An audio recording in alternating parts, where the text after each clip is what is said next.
Hard because I got to brush my teeth and do stuff still. Are you kidding? No, that's all right. I got 10 minutes. I'm good. Oh, okay. Well, I've started I recording just now. won't be. I So am just I going won't to be be left in talking. dead silence? Good job I'm connected Yeah. to the Why don't Discord you? server. Well, why don't you? We could sing. This song has been in my head since this morning. No, Ready? no, no singing. 30 days in the I'm hole.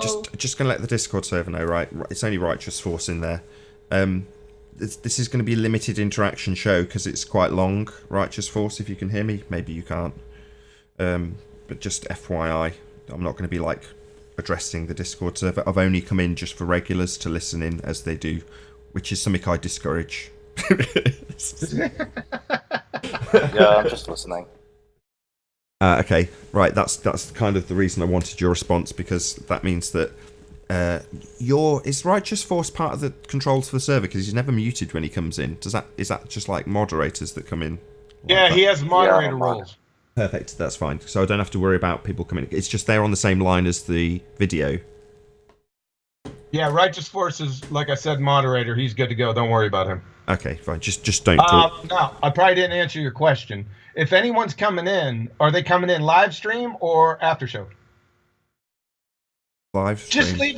Just leave it with Righteous Force. Just keep them on mute, Righteous, until the end, because it might not take as long as we suspect. Okay. Yeah, I'm just gonna leave everything to Nathan to unmute everybody. Everyone Okay. comes in muted anyway, but just in case, it's like another moderator. I don't know how many moderators. It's not my server. I've got no clue. You say leave it to Nathan. I don't know what I'm doing.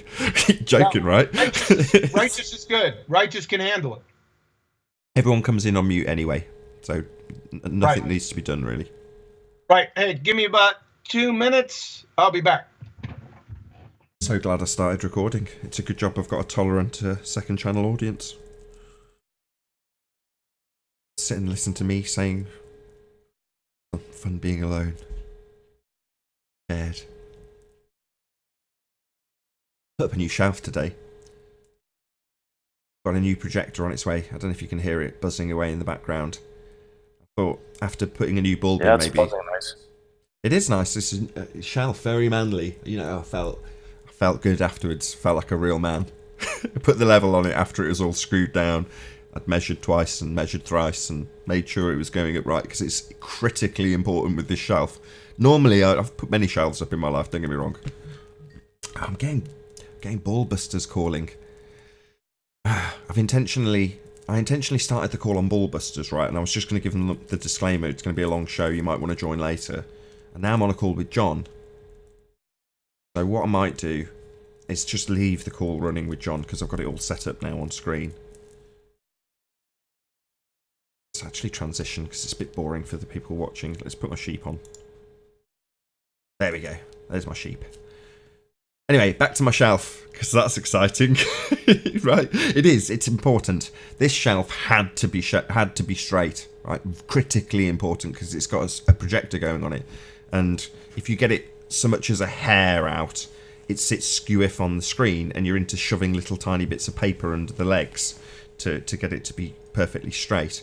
Now I say that because typically a projector goes on a table and you've got adjustable legs, so you just not a problem. If your table's not perfectly level because your carpet's got a bit of squidge out of place or whatever, then you just adjust one of the legs. Whereas I have it on a shelf upside down and there's no adjustment. It's supposed to be hanging from the roof, but I don't want to screw stuff to my ceiling, and I don't trust stuff screwed to the ceiling anyway. You know, I don't want it dangling, so I want it on the wall as opposed to the ceiling, which means that it just sits on its casing. I do stick the rubber feet on, but there's no adjustment other than slipping little bits of paper underneath the projector. Irritating. So I took off the old shelf. I've put a new piece of wood on, because the new projector, having told the guy, oh yeah, I'll have it, yeah, it looks fine, it looks like it's the spec I want, I then thought, shouldn't I measure it? So after the fact, I've gone and measured it, and it's like 4 times the size of the one I've got now. I'm not kidding, it's massive. I'm like, Jesus, you think he'd have mentioned that it's like a lot bigger? So I've had to upgrade my shelf to put this giant projector that I'm getting on. I'll actually place the order on Wednesday, and then I've got to part with £1,300, which is a stupendous amount of money for me to actually fork over for anything ever. But thank God for my Patreons. Hey, that's a good point. I'm going to shout them all out. Thank you, Patreons. I'm going to have a show without a fan in the background, whirring and buzzing and distracting the hell out of me because I'm going to buy a new projector. God damn it. I hate doing it. They're expensive as all frig. Shout them all out. Big shout out to Alistair. Oh, this one's a new one. Billy Highvoigt. Shout out to Brandon and Brenda. Big shout out to Charag. Chow Young Cat. Dank. David Wayne Foster. Big shout out to you. Edwin. Shout out to you, my friend Felix. Another shout out to you. God Rockin'. Thank you very much for your support. Jeranism. Big shout out to you. Love your show. Kirsten Smith. Shout out to you as well. Matt. Big shout out to you. Michael, big shout out to you, my friend. Paige, thank you very much for supporting me on Patreon. Renee, big shout out to you. Rune, thank you very much. Sam, big shout out to you, my biggest Patreon by a considerable margin. Thank you very much for your support. Sweet Equity, thank you very much. Texas Mike, another big supporter, thank you very much. Same goes for Flat Earth Channel. And Tina Baker, shout out to you all. Pretty much it. Just refresh it just in case there's any new Patreons. I've got like 20 Patreons. Amazing, amazing support that I've had. Especially over this last couple of months. So, you know, I couldn't be more chuffed with the fact that I'm not just going to have to potentially destroy the colour wheel. Last time I had a broken projector, I went in and unscrewed it and tried to fix what was broken and ended up shattering the colour wheel. And it was just buy another one anyway. Whereas in this instance, this one's going to become a spare, even though it's noisy. At least if the second one goes wrong, I can still carry on running the show with this one as a spare because it's worth less than the bulb that I've just put in it to sell it second hand. So it's literally not worth selling. Frustrating as all hell. I thought I'd get £200 or £300 for it, but oh well, such is life. Back yet, John? Right. Is that good timing? Man, I managed to fill that entire dead air with a little bit of help. I'm going to have to deal with the BALLBUSTERS crew 1 second. Tell them we'll drop the call and call them back once the interactive bit starts or something to that effect, if you would.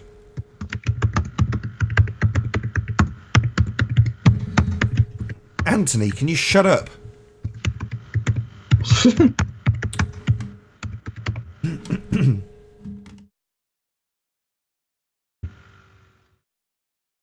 2 minutes.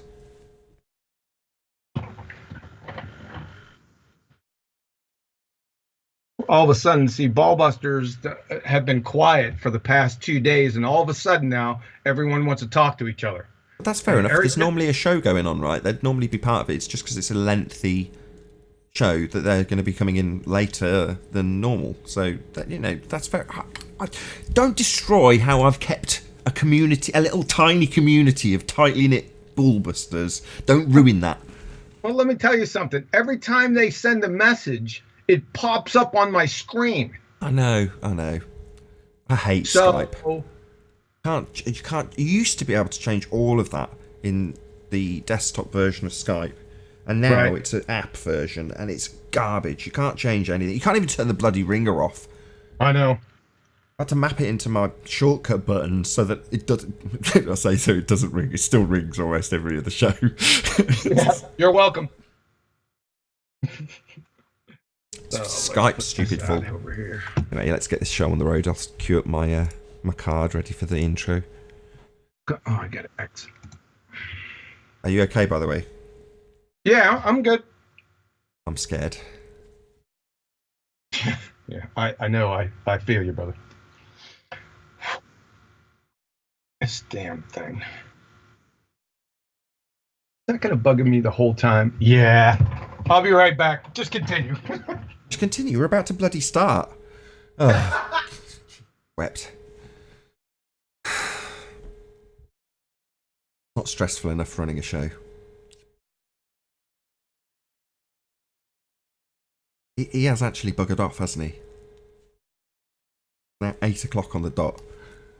Just literally sent a message in chat. The show will start in a few moments. Please refresh your page in 60 seconds. And hopefully John will have returned and I've started the show. Maybe not. Go ahead, you're good, man. I got your back. Oh, well, that's good.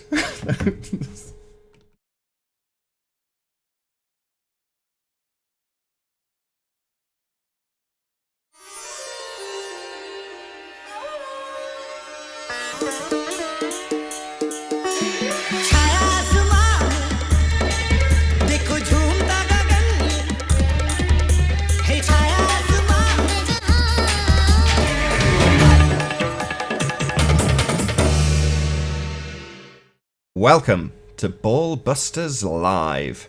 I'm your host Nathan Oakley, and if you are new to this channel, or you've not done so already, then be sure to subscribe and hit the bell notification icon to keep up to date with the Flat Earth debate. To support this channel, there is a super chat that runs alongside each of these shows while they are live. There's also a PayPal, Patreon and crypto link in the info box below the video. Now, this is going to be a slightly less interactive show than usual BALLBUSTERS, as it's going to be an absolute pummeling, a bloodbath, a slaughter of a lot of the heliocentric priests that like to think they are at the tip of their heliocentric spear. So the only current BALLBUSTER we have on the show is Quantum Eraser. How you doing, QE? Ahoy, hoy. Hello. So I've had the pleasure of this presentation, albeit in part, not full, from Quantum Eraser earlier on in the week, and off the back of what I saw, I decided to plug it a lot more than I would normally. So BALLBUSTERS has had quite a lot of, well, hopefully, had people sharing the stream that was put out 2 days ago, ready for this show, and the advert and such, because I think it does need to be laboured and pushed when you've got a nice juicy T-bone to dig into, if you know what I mean. I wholeheartedly agree.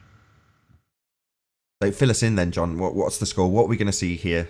Or should we launch straight into it? I mean, could be a long presentation. It could be, and I don't want to poison the well because they're going to poison it all by themselves. So we have a presentation that was done. It was a video by LK. You guys know him. I don't.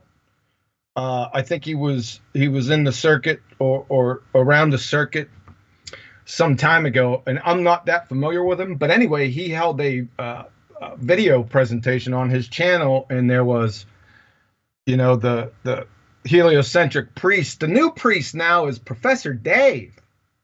He's coming to grace our community, and then we had Soundly and the Rumpus. And Bob, the pseudoscience fallacy guy. And a couple, I think it was McToon. He's a small player. But I was kind of surprised. It was fortunate because I'm not subscribed to LK. Somebody sent me the video. And I think it was Ranty who sent it over Skype. And I was just screwing around. I said, I'll check it out. And oh my goodness, it was like Christmas. Wait till you hear this, people. So what should we be bringing up first, you or the video? Should we just launch straight into the first clip?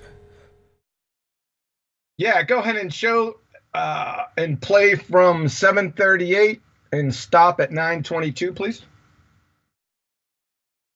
It also goes back a lot further. I'm actually familiar with people, you know, in the sort of fundamentalist Christian circles having these same kind of arguments, which is actually, I've noticed, a really common trait in Flat Earth. There's a lot of the arguments I'm familiar with from there, and I'm sure, you know, Rumpus, you'll probably be able to back that up. Yeah. It's transferred over into Flat Earth, even by people who, you know, don't claim any affiliation to any kind of god or gods. I'm the resident theist on the panel, by the way. Yes. Oops. No, but it's good because you're not a fundamentalist Christian who puts out all these terrible anti-science arguments, you know what I mean? That's the crowd that's coming from, you know, the young earth creationists. Yeah, you're not a young earth creationist, are you, Sam Lee?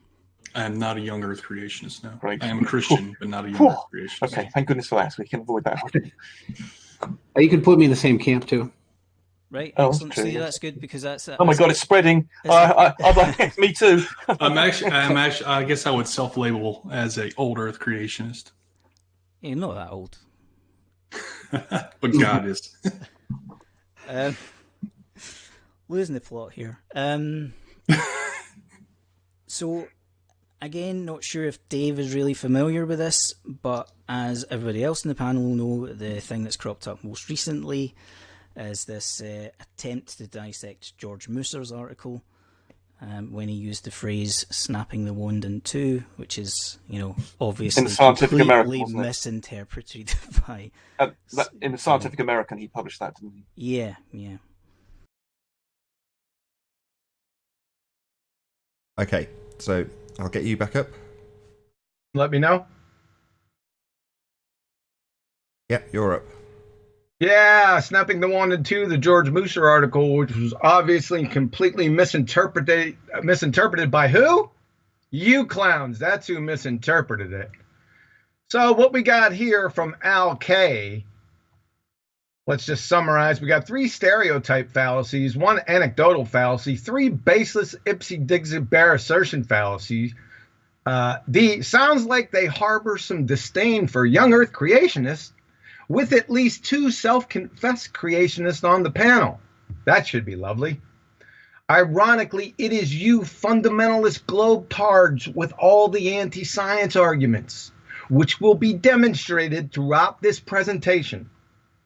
So the obvious theme here is bash young Earth creationists, flat earthers, and establish their fairy tale gravity.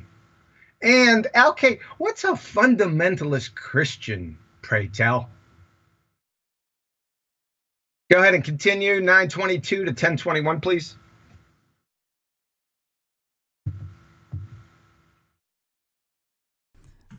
So it's a kind of talking point now, but then looking at it from the other point of view, it is also contentions in the sense, we do use, essentially the Newtonian aspect for pretty much everything on a day-to-day basis, but we're also looking for ways to reconcile what we do every day with things at different scales, like large scale, very small scale, quantum, etc. So there's still a bit to learn about it and lots of research going into it. So it's still something that it's not really a settled thing.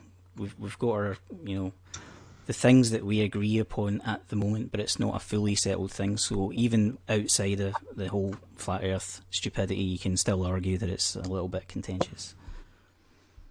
Is that okay with everybody? You kind of agree with that? Yep. Right.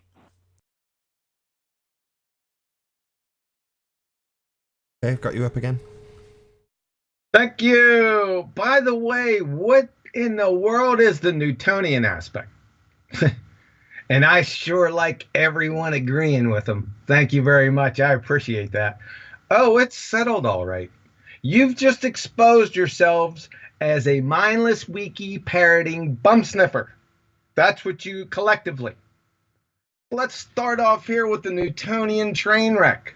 From Professor Shankar, Chair, Professor of Physics at Yale. Listen closely. The laws of physics are always quantum mechanical laws. You don't have separate laws for big and small things. From Richard Feynman, the discovery of quantum mechanics first, and then in the behavior of light, and then in the behavior of matter, finally culminating in 1926 with a full equation of quantum mechanics, which told us that the laws of motion of Newton were not right. Let me say that one more time.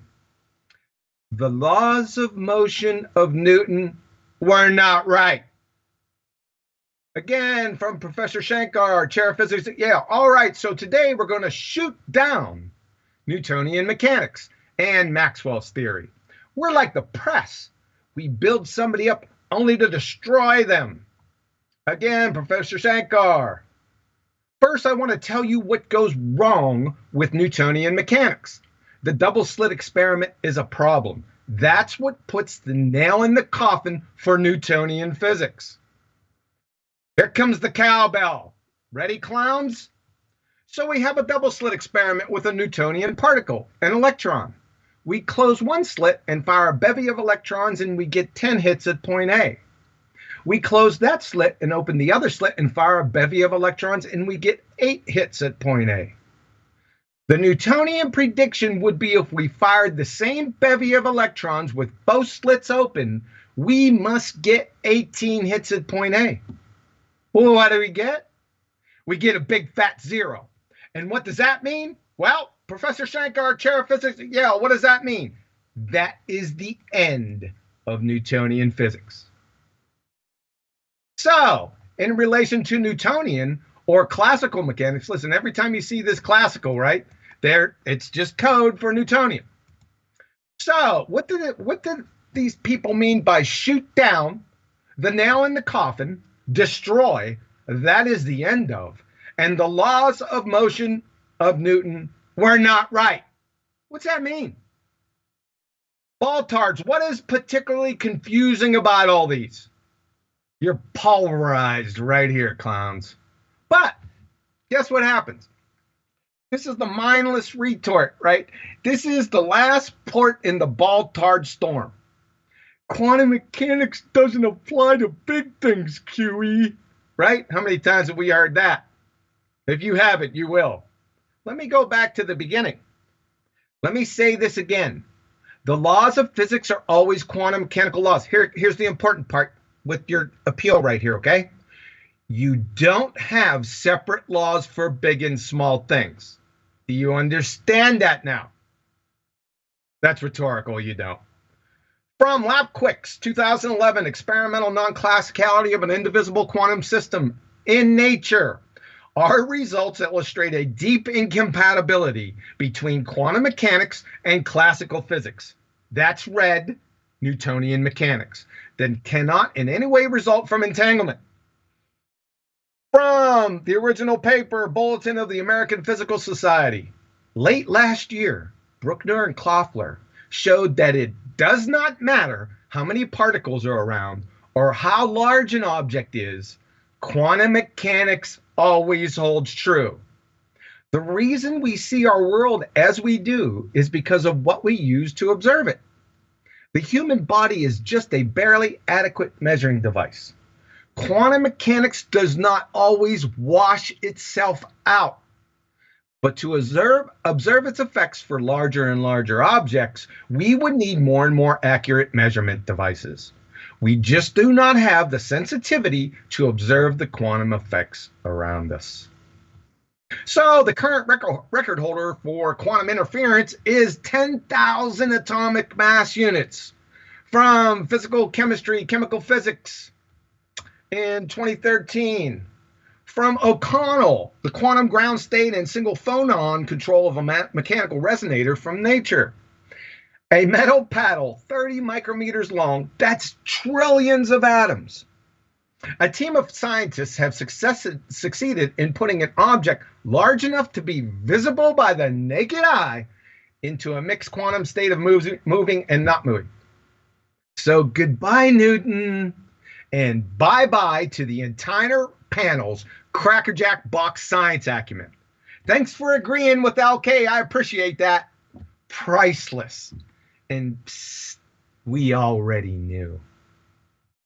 Continue from 1021. Stop at 1255. You don't have to show it.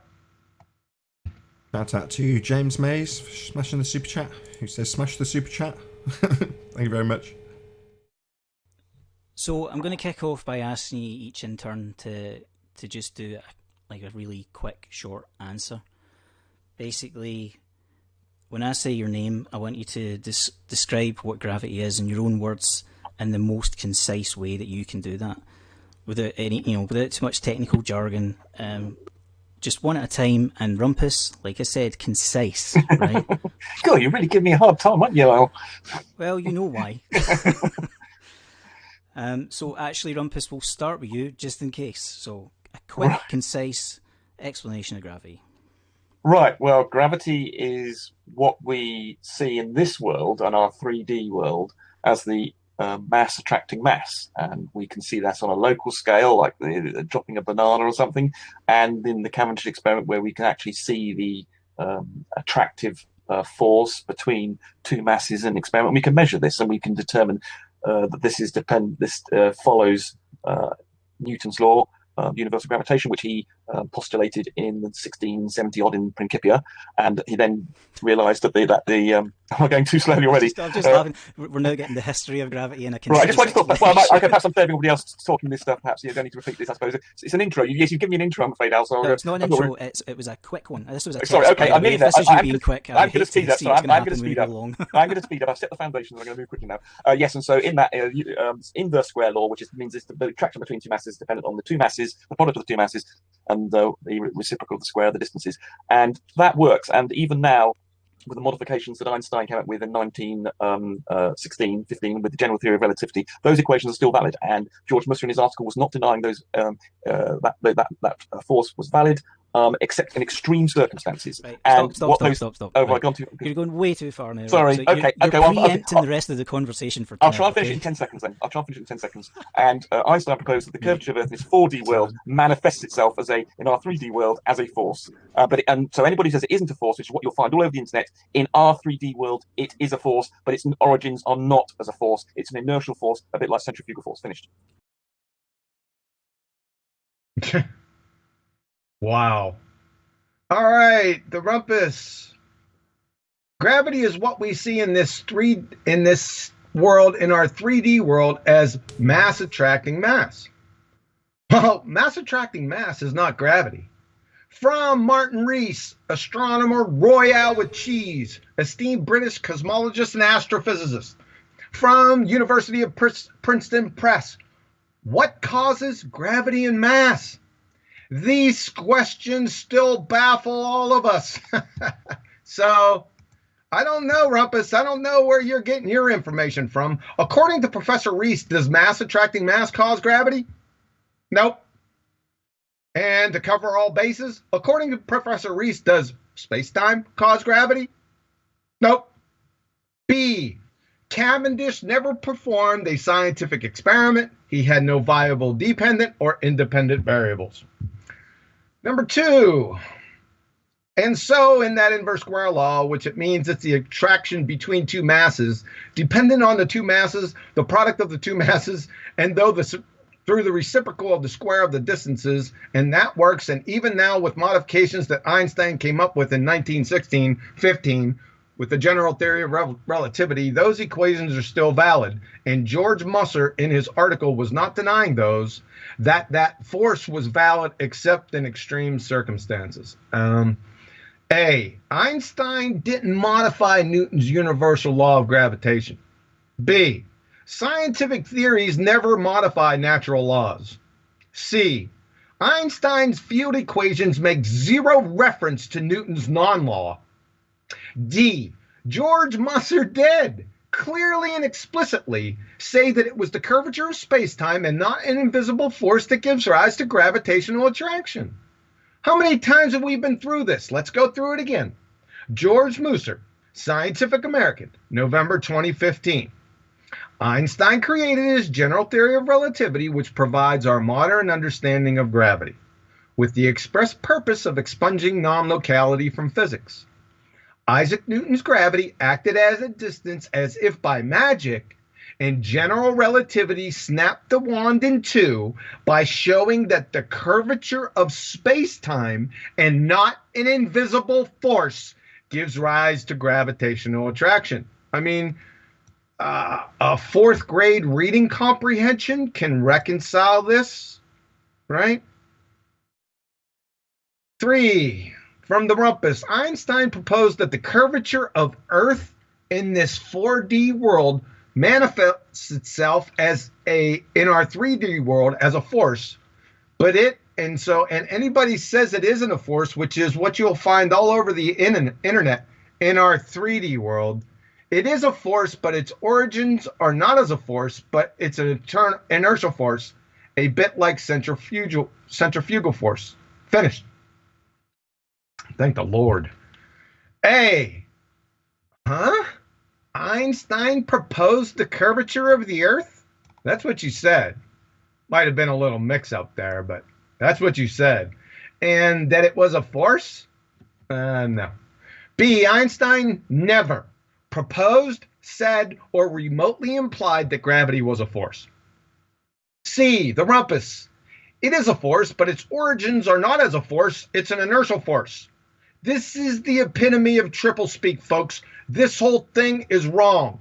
3 times. He got the hat trick. They're all wrong. First, it's not a force, Einstein. Its origins were that of a force, Newton, and it's not a force, Einstein. So this whole thing is train wreck. Indeed, this is quite troubling. In this 4D world manifests itself as in our 3D world? What in the world? Rumpus, you do understand that you're implying 2 different worlds here, right? Where's this 4D world you keep on talking about? Show start at 1332 and stop at 1506 with Bob, the pseudoscience fallacy guy, Mr. Cygnus Octaris. Yeah, something about gravity, right? Yep. All right.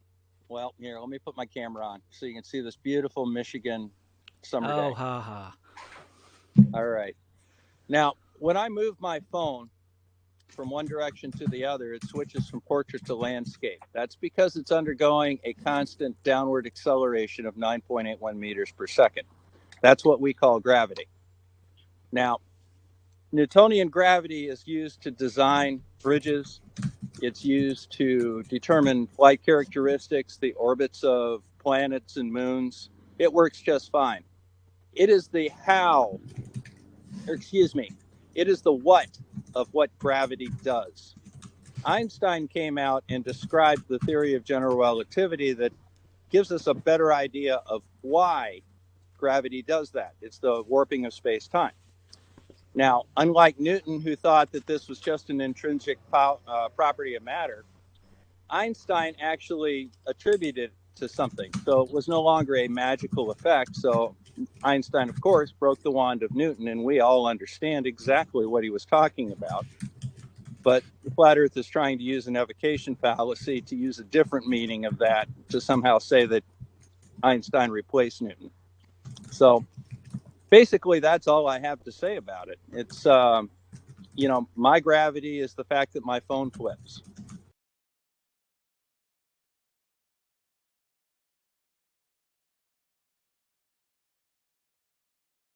Okay. Okay, we got Bob Booby, the pseudoscience fallacy guy, Mr. Cygnus Octaris. I got this yesterday off of Ranty's show. It's pretty funny. He's trying to say Sigma Octantis, so too funny. So he gave us this little spiel right here. Let's go through them. So Booby, when I move my phone from one direction to the other, it switches from portrait to landscape. That's because it's undergoing a constant downward acceleration of 9.81 meters per second, and that's what we call gravity. So A, it's 9.81 meters per second squared, not 9.81 meters per second. B, the 9.81 meters per second squared is in effect. Whenever you say gravity, Bobby, you immediately invoke a cause, either mass attracting mass or space-time bending. Therefore, you have the wrong emphasis on the wrong syllable. So your syllogism, move your phone, the display switches from portrait to landscape, therefore gravity. Friggin' Rhodes Scholar. 2, now, Newtonian gravity is used to design bridges. It's used to determine flight characteristics, the orbits of planets and moon. It works just fine. Really? 3, Ipsy Dixit, baseless bear searchers fallacies. We need to see evidence of this. We've been hearing this for years with no evidence. They just say it. Number 3, Einstein came out and described the theory of general relativity that gives us a better idea of why gravity does that. It's the warping of space-time. Scientific theories don't describe, they explain. Einstein didn't describe an explanation. Okay? Number 4, now unlike Newton, who thought that this gravity was just an intrinsic property of matter. No. Newton thought the exact opposite and stated that if you did think it was an intrinsic property of matter, you should be institutionalized. In a letter to Dr. Richard Bentley on February 25th, 1692, Isaac Newton says, "'Tis inconceivable that inanimate brute matter should, without mediation of something else, which is not material, operate upon and affect other matter without mutual contact, as it must be if gravitation, in the sense of Epicurus, be essential and inherent in it. And this is one reason why I desired you would not ascribe innate gravity to me. That gravity should be innate, inherent, and essential to matter, so that one body may act upon another at a distance through a vacuum without the mediation of anything else, by and through which their action and force may be conveyed from one to another, is to me so great an absurdity that I believe no man who has in philosophical matters a competent faculty of thinking can ever fall into." He's talking about you here, Bob. "Gravity must be caused by an agent acting constantly according to certain laws, but whether this agent be material or immaterial, I have left to the consideration of my readers." These are the important parts. Innate, gravity, innate, inherent, and essential. Inherent with your intrinsic there, booby. So you couldn't be more wrong. What a surprise. Booby. Now, unlike Newton, who thought that this was just an intrinsic property of matter, Einstein actually attributed to something, though it was no longer a magical effect. So Einstein, of course, broke the wand of Newton. So, within the boundaries of your erroneous train wreck here, Newton attributed gravity to matter. That's physical. Einstein attributed gravity to space-time. That's non-physical concept. So, Bob, physical matter is magical and concepts are not, eh? Bob, do you reminisce with strangers? That's rhetorical. Number 5, Bubby, but the flat earth is trying to use an avocation fallacy to use a different meaning of that to somehow say that Einstein replaced Newton. So basically, that's all I have to say about it. It's, my gravity is the fact that my phone flips. Hey, reification fallacy. Flat Earth is an inanimate object, Bubby. It has no volition. It doesn't try. And what the fuck is an avocation fallacy? You've been saying this for about 3 or 4 weeks, man. What is this? Avocation. An avocation is a hobby. How can a hobby be a fallacy? And what do hobbies have to do with this? C, my phone flips, therefore Bob's gravity. I mean, this is childlike nonsense. Continue. You could show this from 1506, stop at 1613. Let's do a couple of quick shout outs. So shout out to MC Universe, who says, "Nathan, show rules. Beware of haters and co-intel bro." Thank you very much for the super chat, MC Universe, and also Yuya, who sends a lollipop. Thank you very much indeed. My gravity is that I can calculate the trajectory of a bullet. And that works just fine in our world. And the other day I did a video on Quantum Eraser and his efforts to talk about gravity not being a force, where he cherry picked about 6 different scientific papers. Every single one of those papers, 2 paragraphs later, said that unless an object is moving close to the speed of sound or is on the atomic level, Einsteinian gravity reverts to Newtonian gravity for all intents and purposes. So I'm very comfortable with Newton. Newton's just fine. Einstein just tells me a little bit more about why it happens. But I don't use field equations to figure out how much of a bullet drop there's going to be at 600 yards. I use Newton. And guess what? I can hit a 4-inch rock at 600 yards. So that's all I have to say about it. Shout out to Eagle Plane and Anchor, who says, "I approve that F-bomb." Right, you're up.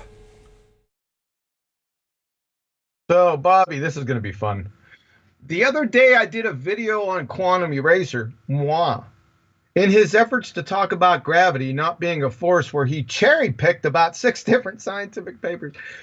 This is 6 erroneous, ipsy-dixit, baseless, bare assertion fallacies. He didn't support any of this, and he doesn't even know what cherry pick means. None of these knuckleheads know. We're going to go through them, though.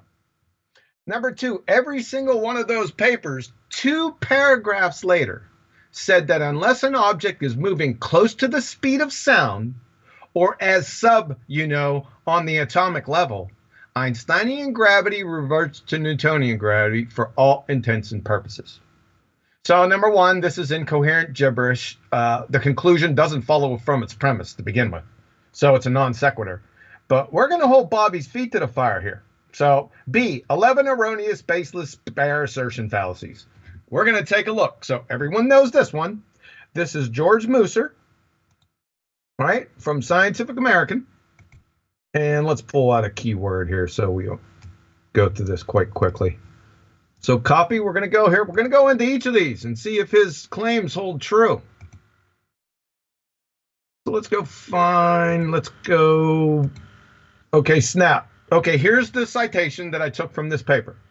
Einstein, general relativity, snap the wand in 2, right? Showing that space-time, not an invisible force, right? So he said 2 paragraphs. So 1, 2. We're going to highlight this. We're looking for subatomic and atomic particles, the speed of sound, and Einstein reverting to Newton. So I'm heading through here. Nothing on Newton. Nothing on subatomic particles or the speed of sound. So there's nothing there.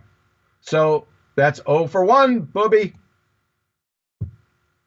The next one is from Caltech. Einstein came up with the theory of general relativity, 1915, the prototype of all modern gravitational theories. Its crucial ingredient involving colossal intellectual jump is the concept of gravitation, not as a force, but as a manifestation of the curvature of space-time. So let's take a look. We'll do a keyword here. It saves an enormous amount of time.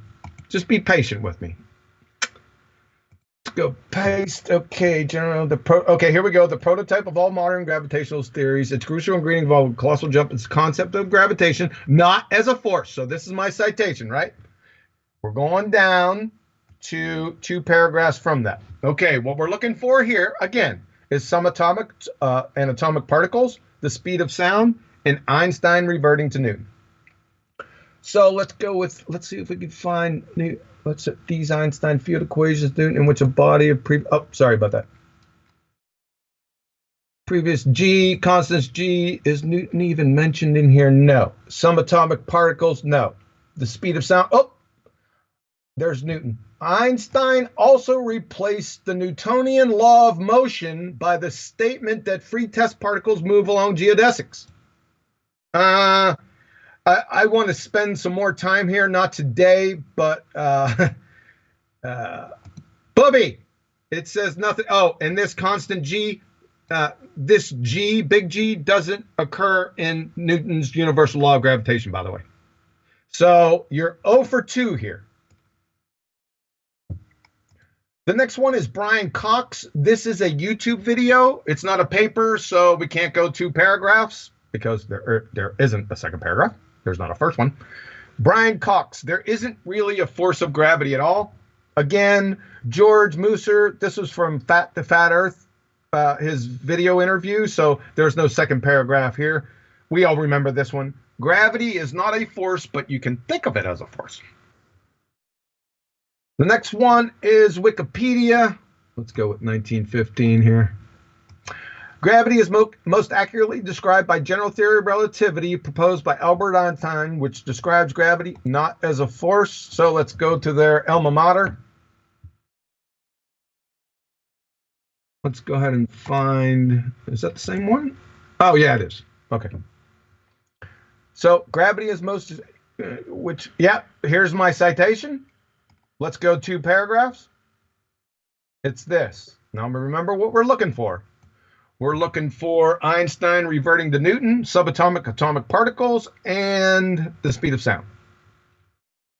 Got quantum, no Newton, no speed of sound, no subatomic or atomic particles. Bubby, you're operating over.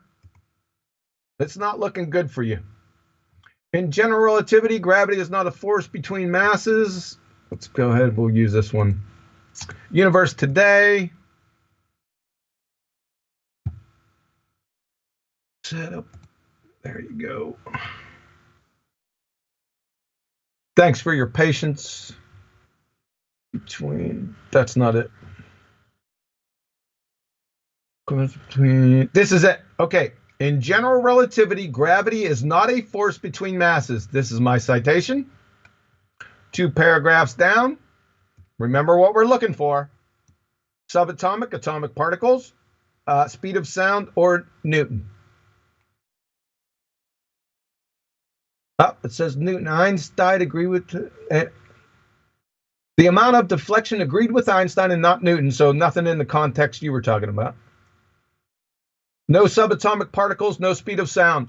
Over. Oh, and by the way, I've been charged with changing this citation. For some reason, somebody said this, and I think, you know how they all work? They all gravitate, no pun intended, and they all just parrot this stuff. Oh, QE has modified this citation right here. Really? In general relativity, gravity is not a force between masses, right? That's what I said. Let's go back and check. In general relativity, gravity is not a force between... What did I do to this? Nothing. It's good. It's just like how it was written. So I don't know what the heck you guys are talking about. From MSU making shit up university. And by the way, Booby, you're still over, by the way. So, oh, this is a good one. Strictly, that'll stand out. So this is, let's get this up here.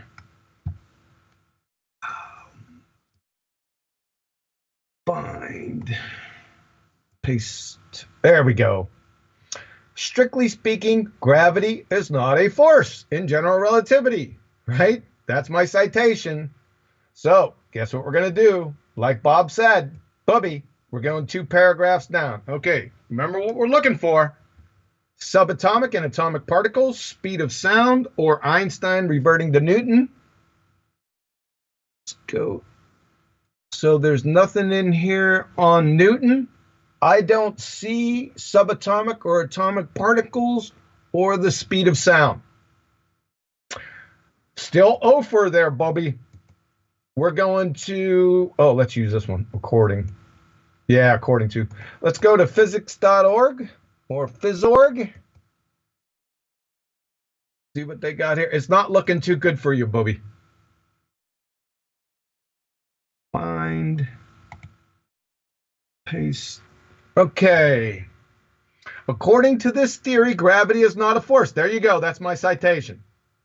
So we'll go down 2 paragraphs, like you said.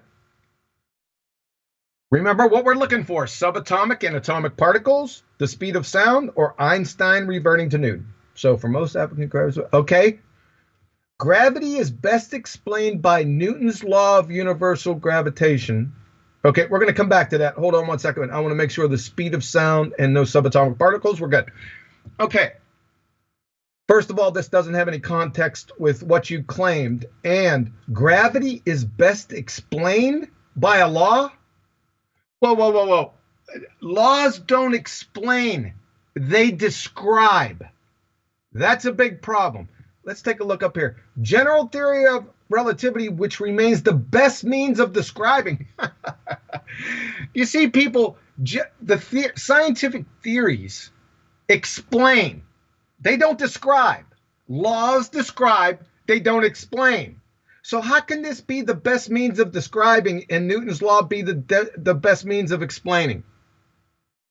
This is nonsense, folks. And by the way, Bubby, you're still over. And we're getting a little long in the tooth here because we have 3 left. Not looking good for you. Okay, let's try this one. We'll go with the sun. This is from New Scientist.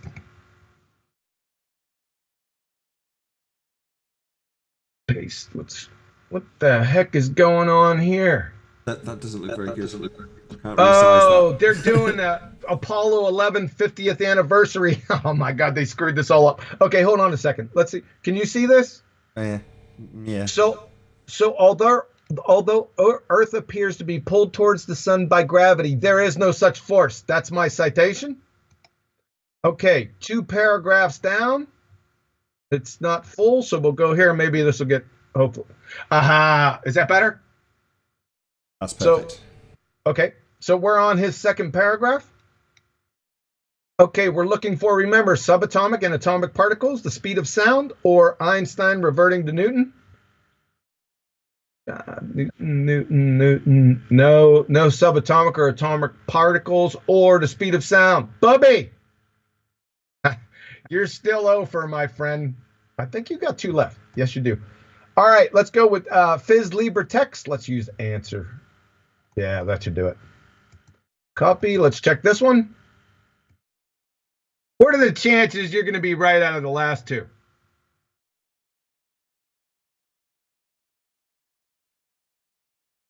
To support your claim. So here it is. Yep. The answer is that gravitation is not a force between 2 objects. That's my citation. So 2 paragraphs down. Remember, subatomic and atomic particles, speed of sound, or Einstein reverting to Newton. I'm looking for Newton. No Newton. No subatomic particles. And no speed of sound. All right, Bubby, last chance. Hyperphysics. Let's go with isn't.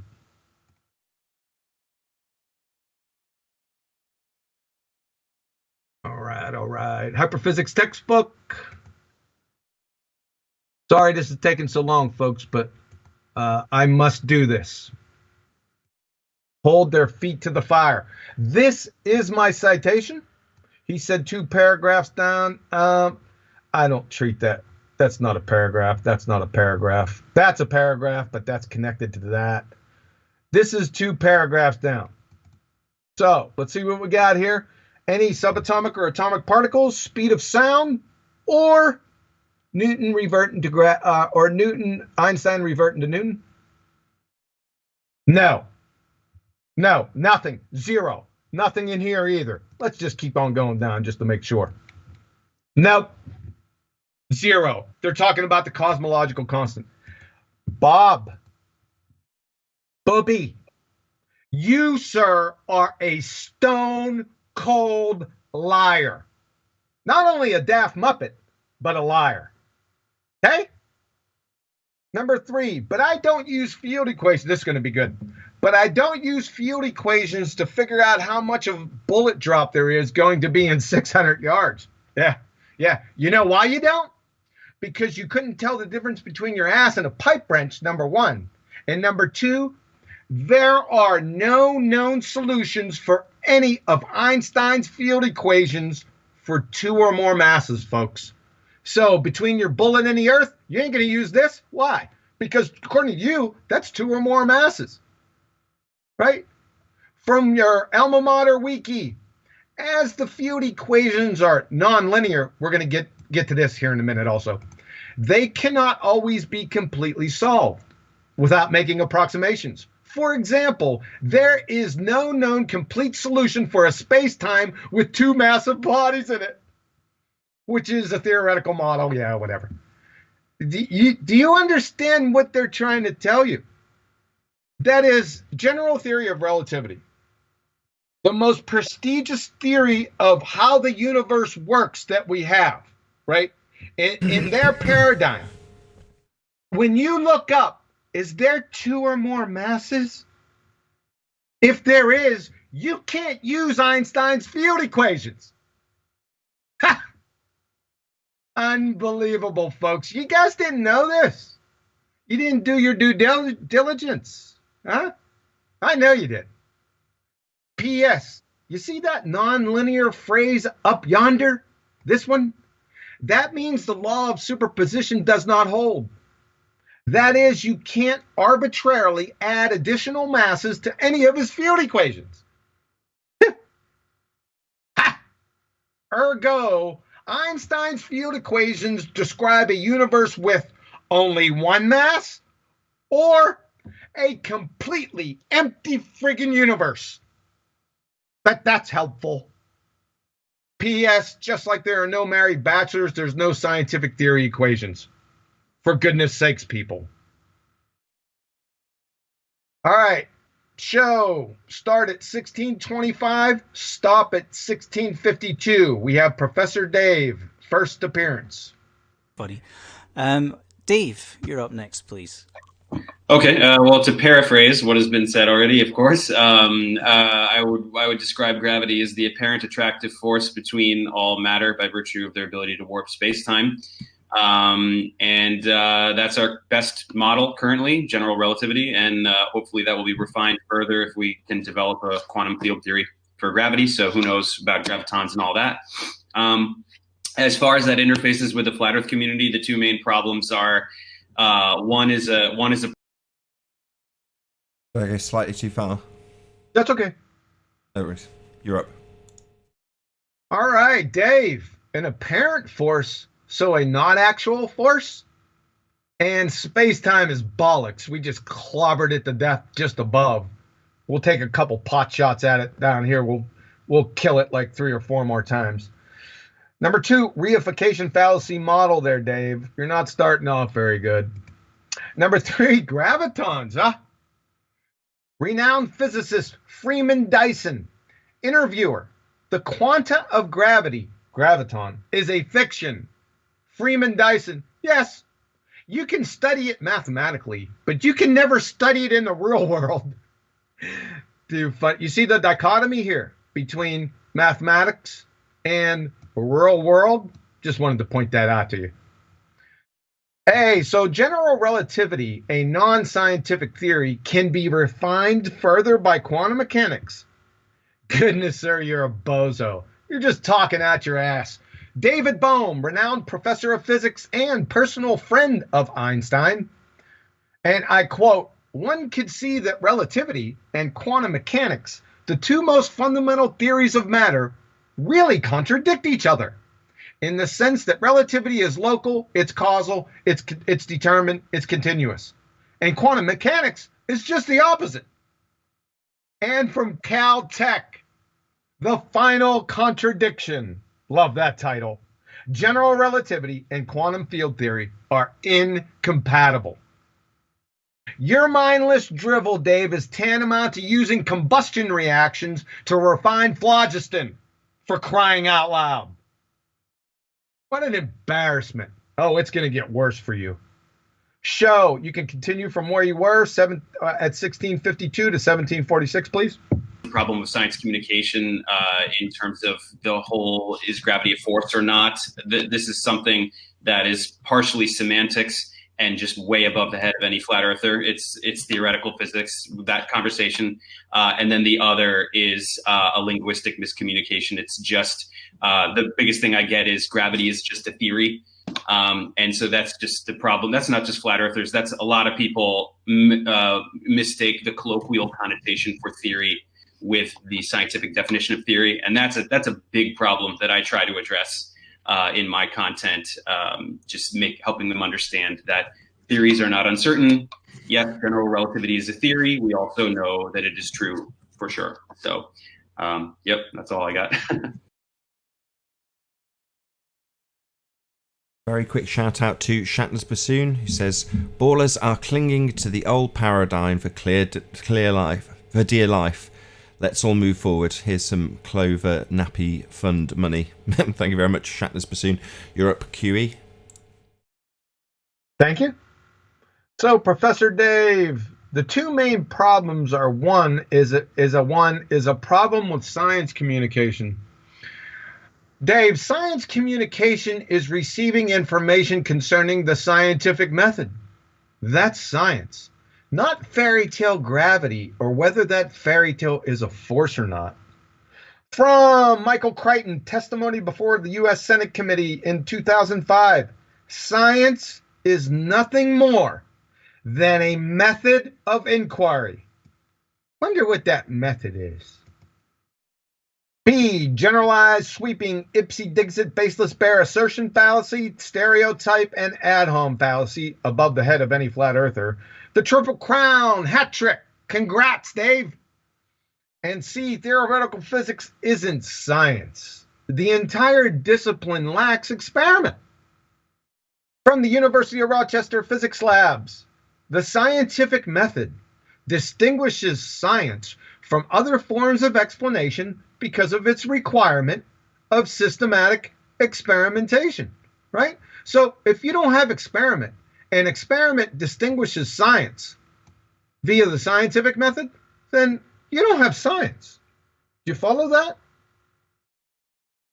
Number 2, the biggest thing I get is gravity is just a theory. Really? Where do you go to preschools? This is a simple anecdotal fallacy, and there is no scientific theory of gravity. And by the way, what's gravity? Number 3, general relativity is a theory. We also know that it is true, for sure. General relativity is not a scientific theory, Dave. You have no viable independent or dependent variables. That is hypothesis. Ergo, no science. You have to have hypotheses to have science, because you have to have experiment to have science. You can't have experiment without hypotheses, because experiments are hypothesis tests. You get it? I highly doubt it. And to top it off, basis ipsy-dixit bare assertion fallacy. You're not starting off too good here, Dave. Okay, quick stop. One quick cameo from McToon. We're gonna toe tag him quick. 1746, stop at 1801. Excellent, thanks very much. MC Toon. Yes. Well, before Einstein, it was called spooky action at a distance. And, that kind of comforts me like a warm blanket. And You back on? The real question is, what would comfort others exposed to your inane horse shit, McToon? Oh, by the way, McToon's already been toe tagged. See the toe tag section. But back to the subject. Just tattoo pretender clown doofus on your forehead and be done with it.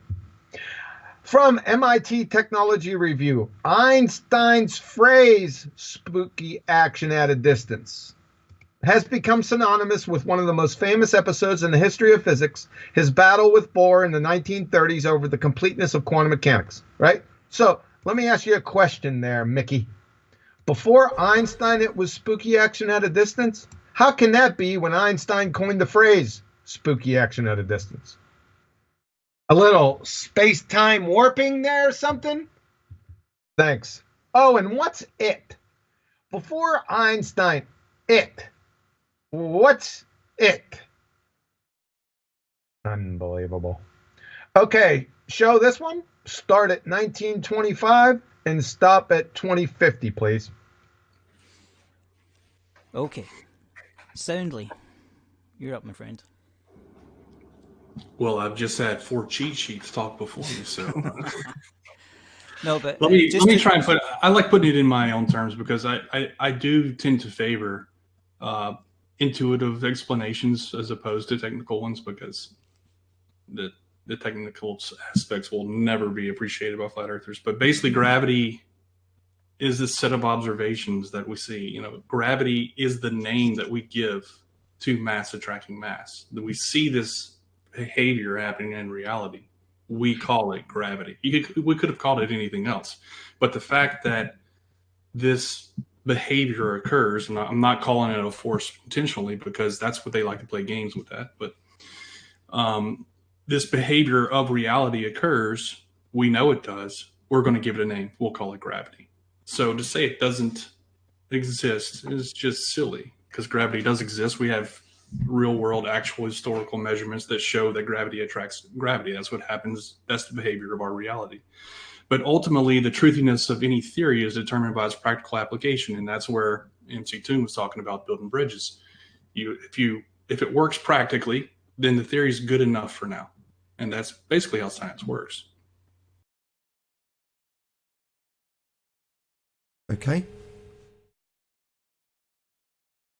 Number one, this is soundly. I like putting it in my own terms because I do tend to favor intuitive explanations as opposed to technical ones, because the technical aspects will never be appreciated by flat earthers. So, hey, what's the relationship between your own terms and your explanation being intuitive? Aren't you begging the question right here? Leading to a non sequitur fallacy? Yeah, you are. Stereotype fallacy, flat earthers, and C. We have a diviner of complete strangers' appreciations in our midst. Must be those special Evo mind powers at work again, right? It's usually these globe-tards that have this affliction. Hey, Soundly, have you considered carnival as a vocation? Soundly, you know gravity is the name that we give to mass attracting mass. Pretender clown Dunning-Kruger retard is the name we give to diviners of complete strangers' appreciations who employ 3 fallacies in a single sentence, Soundly. Just want you to know. B, mass attracting mass is not gravity. We already went over. Let's do it again. Martin Rees, astronomer royale with cheese, esteemed British cosmologist and astrophysicist. What causes gravity and mass? These questions still baffle all of us. So, according to Professor Rees, does mass attracting mass cause gravity? Nope. So I don't know where you're getting your information from, Soundly. You better check that. Oh, and define mass. We're going to see here in a few minutes that nobody on the panel, including you, has a friggin' clue. So to say it doesn't exist, it's just silly because gravity does exist. So, according to Soundly, gravity exists because it exists? Are you pre-law by chance? Stanford? Harvard? We say it doesn't exist because there is no scientific evidence of it. Gravity attracts, from Soundly again, gravity attracts gravity. That's what happens. That's the behavior of our reality. So gravity attracts gravity, Professor. Does magnetism attract magnetism? But ultimately, the truthiness of any theory is determined by its practical application. From Soundly. No, retard. The truthiness of scientific theories is determined by experiment, and experiment alone. Scientific theories explain the how and the why, the mechanism and the process. For example, germ theory. Scientific theories are the result of validated, confirmed scientific hypotheses that have been rigorously tested. From Chemistry About, a scientific theory summarizes a hypothesis or group of hypotheses that have been supported with repeated testing. From Quarks to Quasars, a scientific theory consists of one or more hypotheses that have been supported with repeated testing. From the University of Rochester Physics Labs, a scientific theory represents a hypothesis or a group of related hypotheses which has been confirmed through repeated experimental tests. P.S. You'd fail 5th grade general science. Pick stop. Play from 27:36 and stop at 27:47. Got the rumpus again. You don't have to go anywhere. Quick shout out to Earth is Seriously Flat. It says, happy Flatterday, a perfect day to teach globe zombies. Thank you very much for the super chat. But we need to stop physicists saying gravity is not a force, because they're thinking in the 4D world. They're saying in this 4D world, gravity isn't a force. Okay. You're on. Sorry, man, I was on mute. So this is quite troubling. Again, we're getting rumpus talking about this 4D world, and 4D world, mixing it up with the 3D world. This is going to be a player coming up over the next few minutes. So, established and demonstrated Wiki Discovery Channel parroting bum sniffers need to stop physicists saying things, right? And physicists aren't saying anything here. What you're talking about are theoretical physicists and astrophysicists. So that's what you should have delineated as. So this, like I said, this 4D world, where is that, pray tell? And why did you say this 4D world twice, right?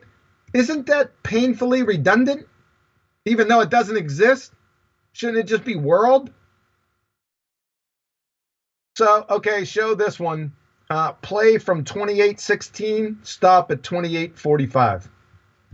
People saying, physicists, I think incorrectly saying, gravity is not a force, because they're talking about what's happening in the 4D world, whereas we want them to talk about what's happening in our 3D world. And so, unfortunately, yeah, if I had any influence on physicists, I would try to persuade them to stop saying that gravity isn't a force, at least in the realm of public discourse. Anything that causes a mass to accelerate should be considered a force. Yeah, that's what I think. Great, yeah.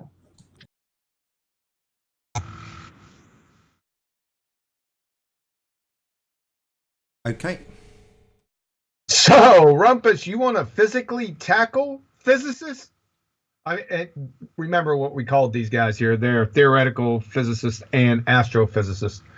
So you want physicists to stop talking about the 4D world, wherever that la la land is, and convince them to start talking about our 3D world?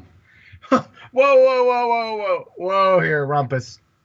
They're thinking in the 4D world. They're saying in this 4D world and in our 3D world. Don't physicists live in the same world that we do, Rumpus? This is getting really troubling here. So, Dave, you want to censor what physicists say to the public? That sounds like true science to me. Who are you guys? The Dunning-Kruger bum-sniffing retard Gestapo? And define Elmer Fudd fanatical religious zealotry. Start at 29:20, stop at 30:30. You don't need to show them. Demon, right? So Right, but does it not give you the idea, though, that there is another world out there, and we are the projection is, I think, a reasonably expressive and understandable term that sort of manifests itself in our 3D world. And providing you've got that understanding, there's a sort of 4D world out there, and we're some sort of transformation of it in our world. I think if you understand that simple concept and hang on to that, then you can understand where in our world it's a force, and in where these theoretical physicists think of it not being force, because they're thinking in the clever 4D world. Honestly, no, I don't think that sounds simple enough. The Rumpus, you're May trying I to speak. make a You're shot trying to at teach this? Shakespeare to people that haven't learned their words yet. Yeah, Rumpus. We're clear. Crystal. In our 3D world, providing you've got that understanding, there's sort of a 4D world. Yep, he's got two worlds. Rumpus is saying two worlds. We already knew that. This is really troubling. Rumpus, I think I could speak for the panel and the entire audience and future audience that you need to be institutionalized immediately. And as clearly demonstrated earlier, and now, Mr. Shakespeare Soundly, he needs to force lobotomy and to share a rubber room next to you. Okay? For goodness sakes, people. Oh, this is, I love this one. Go ahead and show this. Go ahead and start at 30:38 and stop at 30:59, please. Yeah, if you completely want agree, a better Sam. way to describe gravity, do it the way I did, and that is as something that results in an acceleration. When that acceleration acts on a mass, it results in a force. Well, other way around. To me is Yes, the other way around. Yeah, Bob, you got it around the wrong way. The force acts on a mass and acceleration occurs.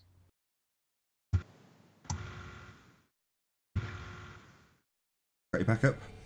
Yeah, so Bob, the pseudoscience fallacy guy, Mr. Cygnus Octaris, to the rescue to save the day. He says, if you want a better way to describe gravity, do it the way I did. And that is as something that results in acceleration. When an acceleration acts on a mass, it results in a force. All you can see was cut, get the hook. Professor Dave, it's the other way around. Hey, Holmes, other way. The Rumpus, it's the other way around. Hey, Bob, you got it the wrong way. I thought that was priceless. It was really cool, Bob.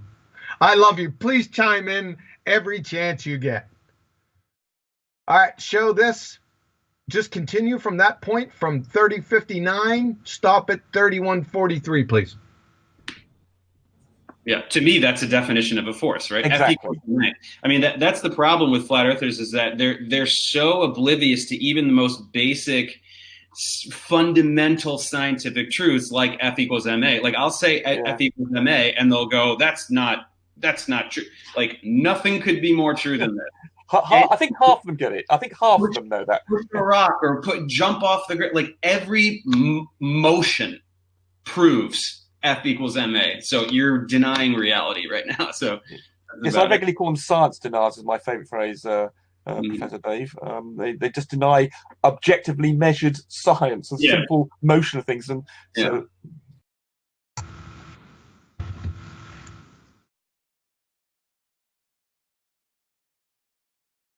Yep. Thanks, Professor Dave. No, we're denying Dunning-Kruger bum-sniffing retards right now.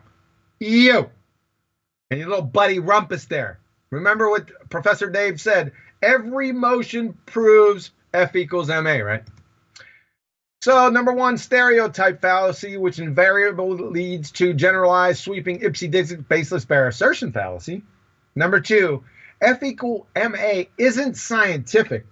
It's an undefined equation. Goodness, you're a dumb fuck. It's also incorrect. So remember what you said.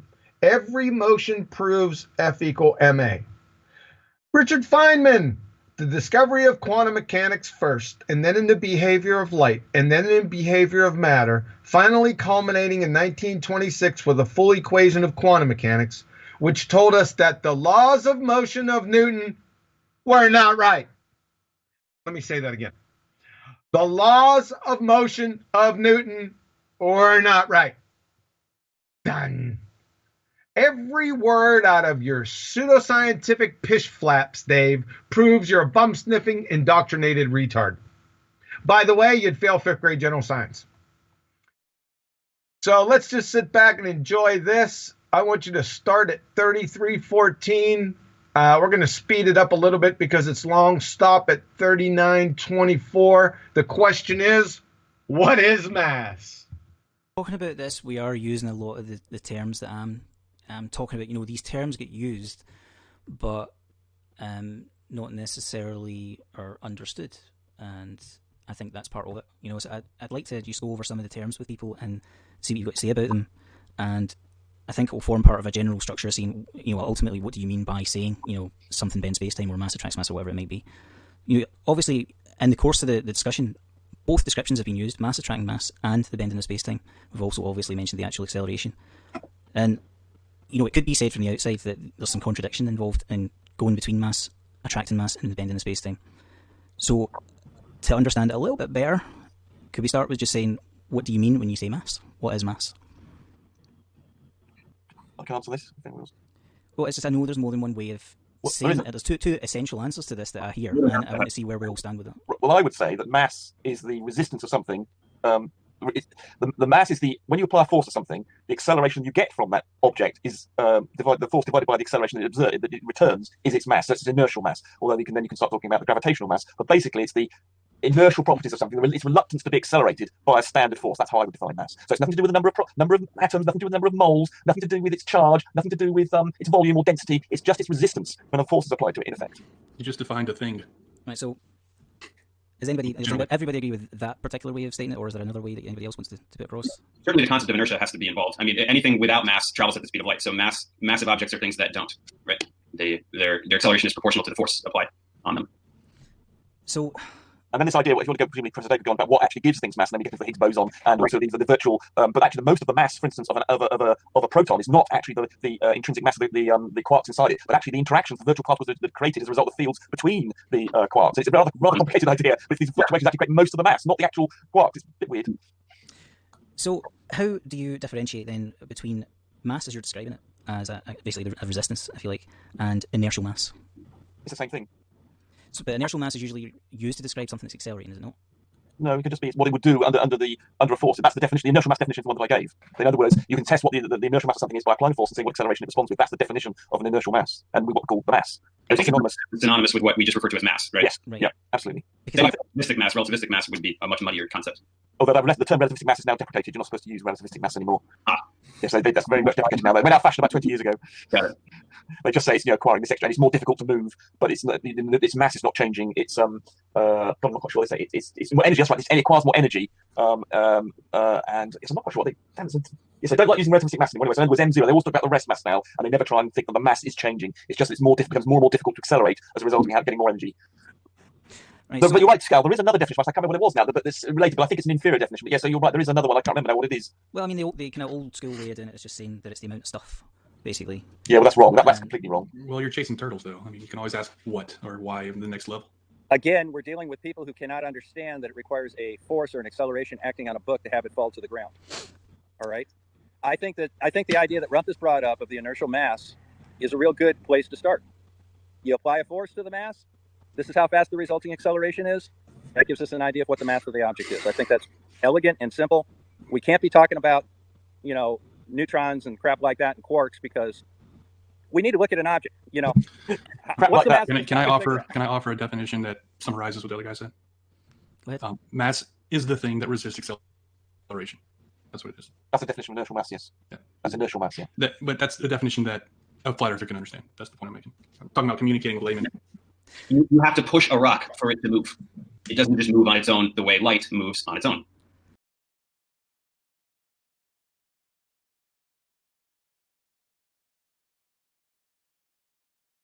You're presented. Hey, how'd you enjoy? Sorry about that. I know Rumpus at 78 speed. Look out, right? I think I see mermaids going back in time. These people have no freaking idea what mass is. P.S. The Rumpus, Mr. Air is not the atmosphere, appealed to virtual particles and that nonsense. I want to go to Matt Strassler, theoretical physicist. The best way to approach this concept, I believe, is to forget you ever saw the word particle in the term. A virtual particle is not a particle at all. Like he actually needed to say it. Why don't you look up virtual, for crying out loud? P.S. number 2, the Rumpus, Mr. Air is not the atmosphere, said that defining mass as the amount of matter is incorrect. Right? That's what he said. So, from the prestigious New York University, mass is a measurement of the amount of matter something contains. From encyclopedia.com, mass in physics, the quantity of matter in a body, regardless of its volume or any forces acting on it. From hyperphysics, the mass of an object is a fundamental property of the object, a numerical measure of its inertia, a fundamental measure of the amount of matter in the object. Definitions of mass often seem circular. Yeah, really? We didn't know. And from the chemistry dictionary, mass is a measure of the amount of matter in an object. So, I don't know, you guys have some people in some universities and encyclopedias to tackle here. Unbelievable. All right, continue from the last part. Go ahead and start at 3924. Go slow until 3955 and stop at 4644. You got all those directions? So, if we're going with the idea of mass being in essence a kind of measure of inertia inherent to an object, if you like, then we move to the space-time thing, right? So when you say space-time, what do you mean by that? Because obviously we're talking about masses bending space-time. So what is space-time?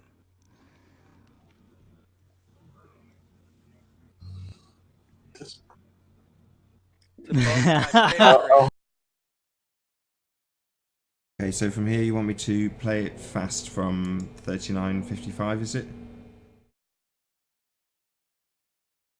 I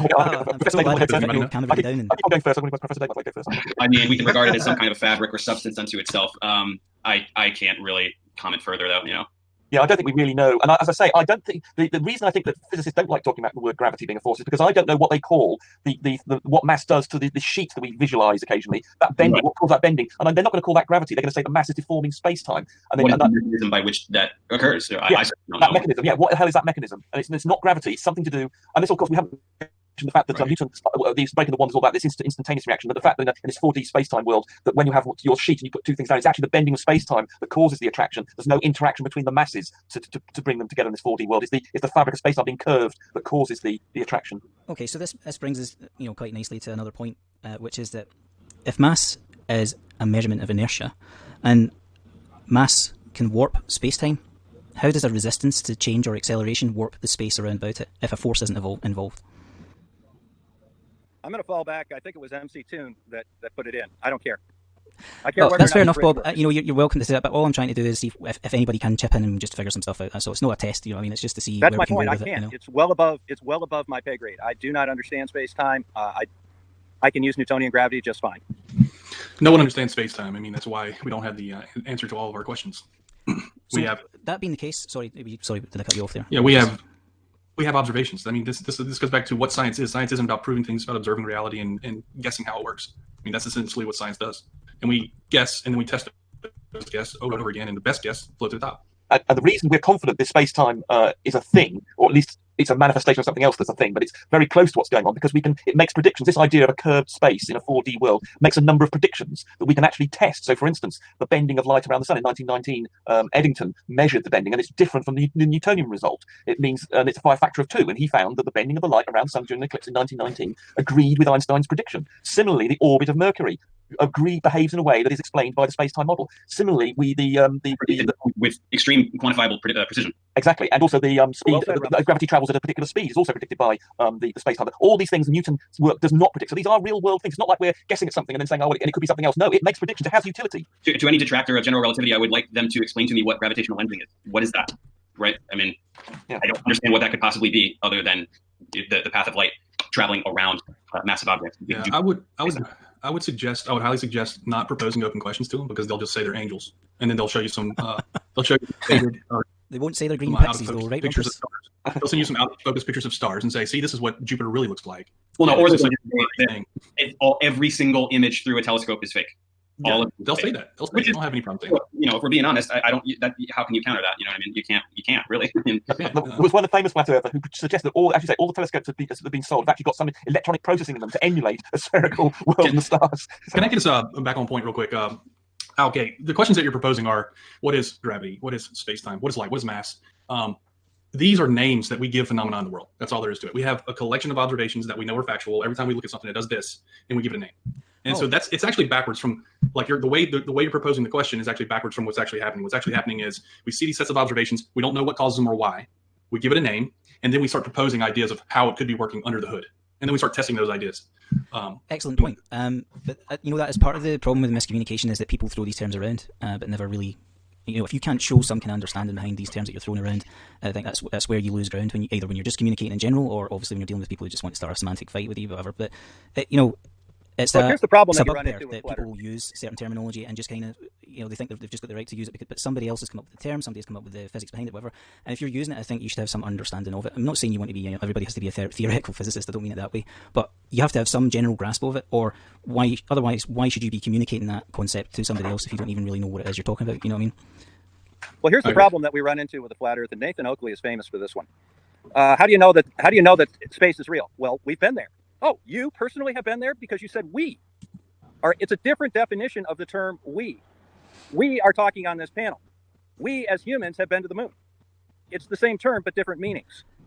Yeah, and that's the problem.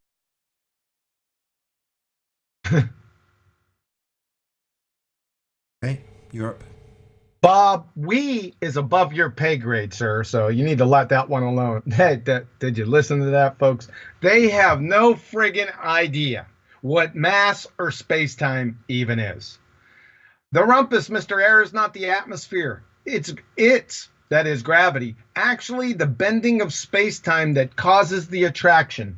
There's no interaction between masses to bring them together in this 4D world.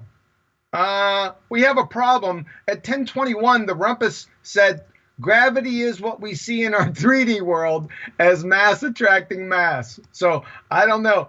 Mass attracts mass, but there's no interaction between masses? You're going to have a problem there. Even more troubling, if you can believe it. In this 4D world and in our 3D world that you said at 2930, Rumpus, is it too much to ask to pick a friggin' world and stick with it?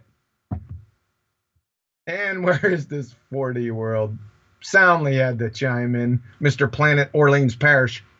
What science is? Science isn't about proving things. It's about observing reality and guessing how it works. I mean, that's essentially what science does. And we guess, and then we test the guess over and over again, and the best guess float to the top. So number one, science isn't about proving things, hey? Oh, really? Have you heard the phrases hammering the C4 fire or bashing your own head in with a shovel by chance?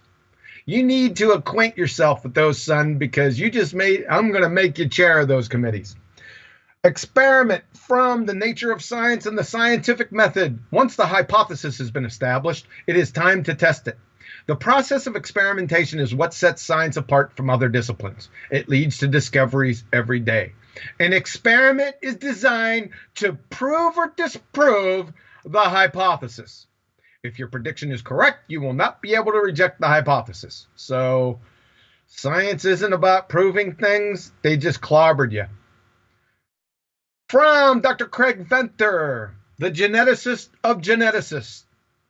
You know, there's some things we can do in science in terms of proving certain things in life we discover. You're done right there. Finished. Let's pile on.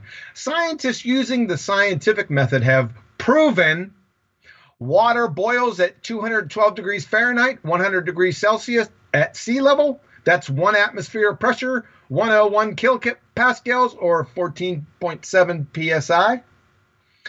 Number 2, combustion is a result of oxidation reactions. Number 3, information is only caused by intelligent agency. Number 4, the lack of insulin with type 1 diabetes patients results in diabetic ketoacidosis. Number 5, the lack of vitamin C intake in humans results in scurvy. Number 6, knowledge or the existence of the witch path information collapses the wave function. Number 7, the rapid motion and collisions of molecules with the walls of the container causes gas pressure. Number 8, magnetism is caused by the motion of electric charge. 9, the Coriolis force is caused by 2 differing frames of reference. 1 rotating coordinate system, non-inertial, and 1 non-rotating coordinate system, inertial. Number 10, gluconeogenesis results in the production of glucose from specific non-carbohydrate precursors. These are absolutely true, inviolable, never to be falsified. Got another 500 or so, Mr. Planet Orleans Parish. Interested? B, reification fallacy. Science doesn't do anything, McFly. It's a method. It's not an entity that has volition. Show. Go ahead and advance to 1 hour and 46 minutes and 59 seconds and stop at 1:47:38, please. Quick shout out to MC Universe again. Satan is artificial intelligence pretending to be God, the creator of the realm. Well, thank you very much for the super chat, MC Universe. Right. If it changes, it doesn't change everything that measures time. It changes time itself. That's how everything that measures time changes similarly, because time itself is flowing at a different rate. Right. Any mechanical clock, any biological clock, any clock that is conceivable will demonstrate that that time is flowing at a different rate. Right, that was demonstrated as early as putting the precision clocks, one on the ground, one in the plane, send it around the world. The one on the plane time went a little bit slower for that.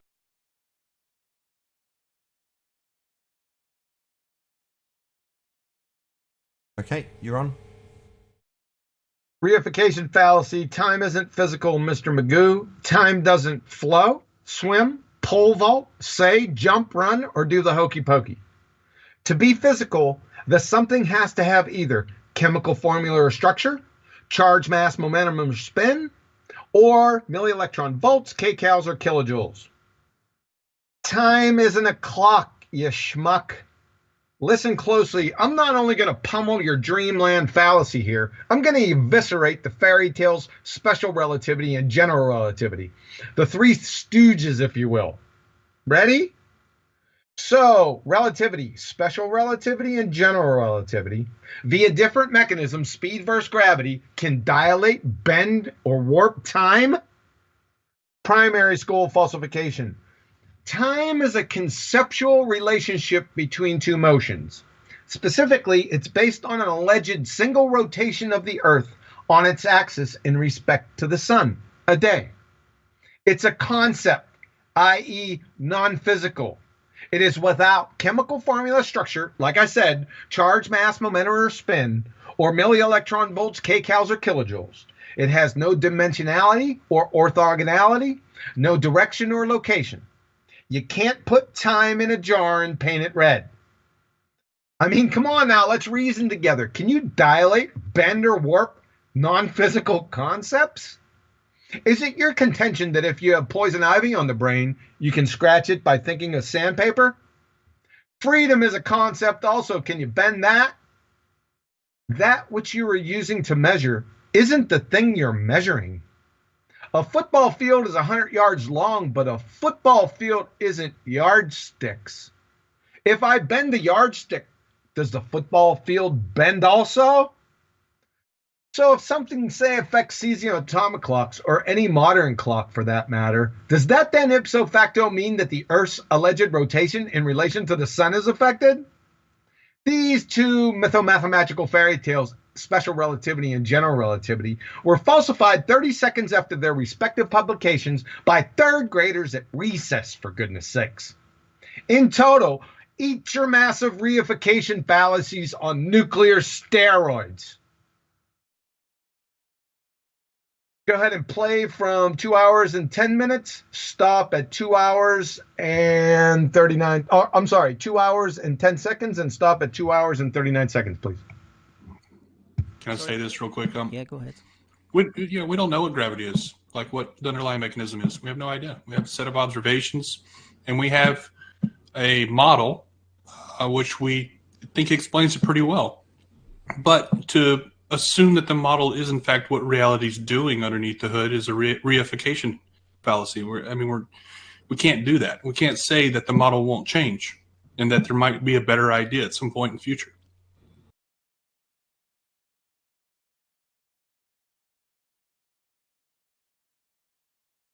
Okay. Soundly, we don't know what gravity is. Like what the underlying mechanism is. We have no idea. What?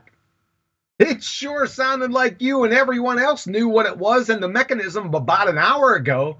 You daft muppet. You said mass attracting mass or space-time bending. Right here. 1925. You know gravity is. Huh? But you said up here we don't know what gravity is. You gonna make up your mind at some point. And the rumpus at 1021. Gravity is what we see in this world, like in our 3D world, as the mass attracting mass. So, I don't know, you must not be remembering what you said previously. And now you don't know what it is or the mechanism, huh? Can I ask you something? If evolution is true, then why do we still have globetards? And in that same vein, how many licks does it take to get to the center of a Tootsie Roll Pop? True or false? You're a double-speaking moron, Soundly. Number 2, reification fallacy model, which you identified yourself as fallacious in your very next breath. Soundly, we have a model which we think explains it pretty well. But to assume that the model is in fact what reality is doing underneath the hood is a reification fallacy, right? So please forgive me, but I need to ask you, what in the world, dude? You just charging yourself? No problem. I like it. I like those self-indictments. Number 3, but to assume that the model is in fact what reality is doing underneath the hood is a reification fallacy, right? So a model is a reification fallacy, which you just indicted yourself with. Great job. You bum sniffers are finally getting it. But then you say, well, what if the model changes? Well, soundly, if a reification fallacy model changes to another reification fallacy model, it's still kind of a reification fallacy. You didn't solve anything here. Number 4, there might be a better idea at some point in the future. Thanks. Argument to the future fallacy. Soundly, Mr. Planet Orleans Parish, I say this without reservation. The only potential cure I see for your abject buffoonery is a forced lobotomy, sir. Friggin' scary, Holmes. Absolutely scary. And you know what? I'm not going to put this just on Soundly. This whole panel scares the living daylights out of me with your nonsense. If you're not scared out there, you need to get at least self-administer some drug analysis, volunteer for it or something, because this is scary, people. And we're not done yet. Start at 2:22:58, stop at 2:23:36. Dave, we've had the classic question posed to us by Ranty Flat Earth in the chat, which is how can you have a gas pressure next to a vacuum? And he would specifically like yourself to deal with that question. Sure.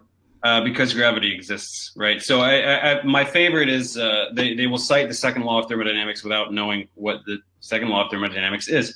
The second law of thermodynamics has to do with entropy. It is about the dispersion of matter and energy. So a gas will tend to disperse unless it is under the influence of a force. Yep. Professor Dave, thank you. For one, because gravity exists, right? That's horse shit. Even if I gave you both Reverend John Michel Cavendish and Einstein gravity, you know, the non-force, but you can think of it as a force, at full force, it will have no effect whatsoever friggin' ever on entropy. Number 2, so my favorite is they will cite the second law of thermodynamics without knowing the second law of thermodynamics. Thank you. A, stereotype fallacy. They, with the accompanying baseless ipsy-dixit bare assertion fallacy. And B, I forgot more about the second law yesterday than you'll ever know, you friggin' window licker.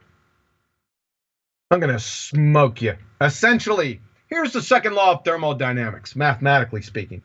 So it's the change of entropy of the universe equals the change of entropy of the system plus the change of entropy of the surroundings is greater than or equal to 0. Now, if you want to state this in words from Ken Lieber text, the second law of thermodynamics can also be stated that all spontaneous processes produce an increase in the entropy of the universe. Basically what this is saying.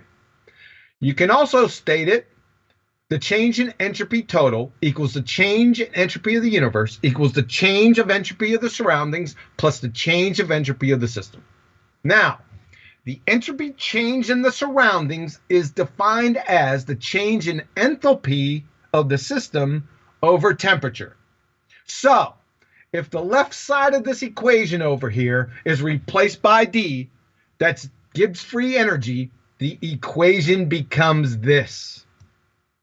And P.S., Professor Dave, I'm going to crush your pretender clown balls with this in a few minutes.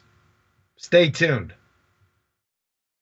Number 3, Professor Dave, the second law of thermodynamics has to do with entropy. It is about the dispersion of matter and energy. This is a correct statement, but you got a problem there, Professor Dave. According to conspiracy cats, the second law of thermodynamics is about the movement of energy, not the movement of matter. So it looks like it's time for some of that science communication for one of your own. Unbelievable. So gas, this is Professor Dave again. So gas will tend to disperse unless it is under the influence of a force. Factually incorrect, Dave. Entropysite.oxy.edu. gas expansion into a vacuum, mixing of ideal gases or liquids, diffusion, effusion, colligative effects, and osmosis. Each fundamentally involves an increase in entropy due to increased dispersion of energy with no change in total energy in the case of ideal substances due to a greater number of microstates for the particular system involved. No caveats in here. It's naked. This is it. There's no unless, right? You just added this from MSU. Make shit up, university. I'm going to clobber you with this stuff here in a few minutes. Please continue from 223.36. Stop at 224.38. And so I covered this in my last video. The confusion stems from the fact that flat earthers think that vacuums are synonymous with vacuum cleaners. That's basically the crux of the problem here. When in fact vacuums don't suck. So the vacuum of space is not sucking anything into space. If you were to turn gravity off like a light switch, then the atmosphere, the molecules in the atmosphere would drift off into space.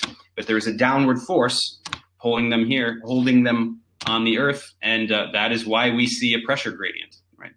So I really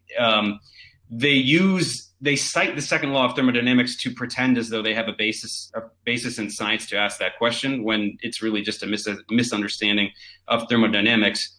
And the answer is one word. The answer to the question is gravity. That's it. That's the end of the story, you know.